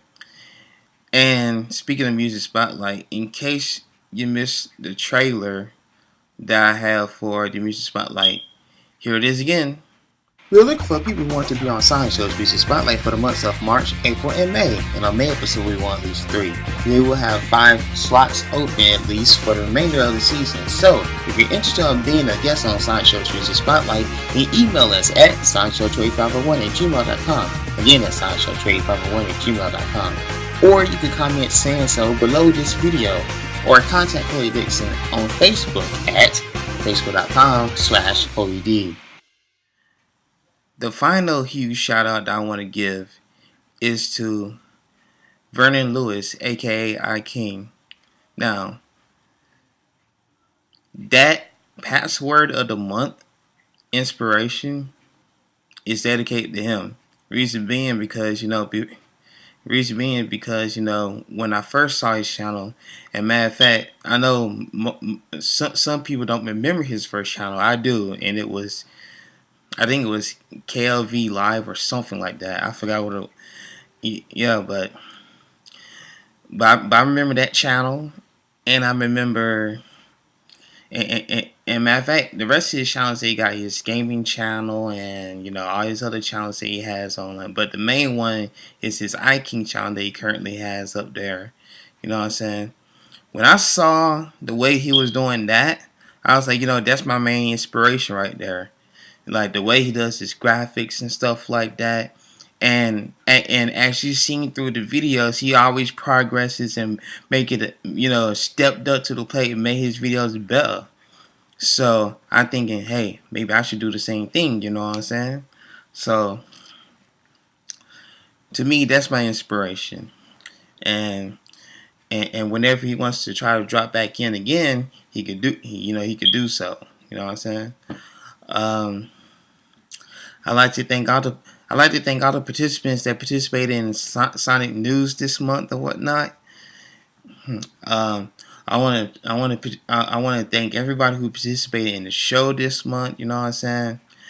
I know it's probably past, but if you noticed, there was some green in this in this particular episode, and it wasn't on purpose.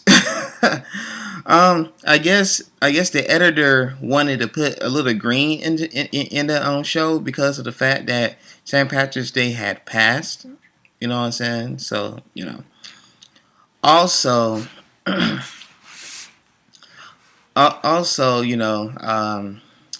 March Madness is going on right now. By the time the next episode is aired, March Madness will be over. So go ahead root for your favorite team, and hope that your favorite team goes all the way to win the NCAA championship.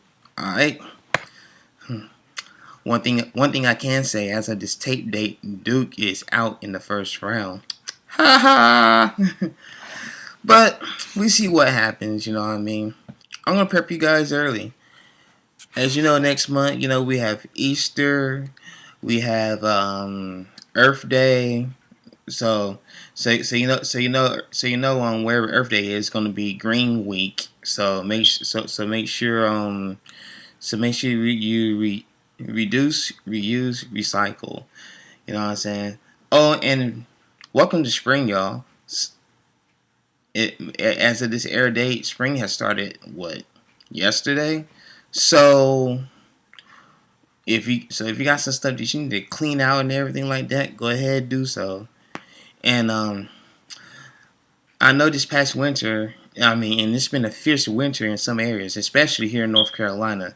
I know a whole lot of y'all been shacking. So if y'all have a baby around October, November, or December time frame, I will know why. Just saying. But any case, that's gonna do it for me. I will see y'all guys. I will see you guys in April. Remember, Music Spotlight. I still got some slots open. Please feel free to hit me or any other crew up if you want to reserve your spot for Music Spotlight. Alright. So until then, this is Coley D on behalf of the whole crew. We'll see you next month. Peace.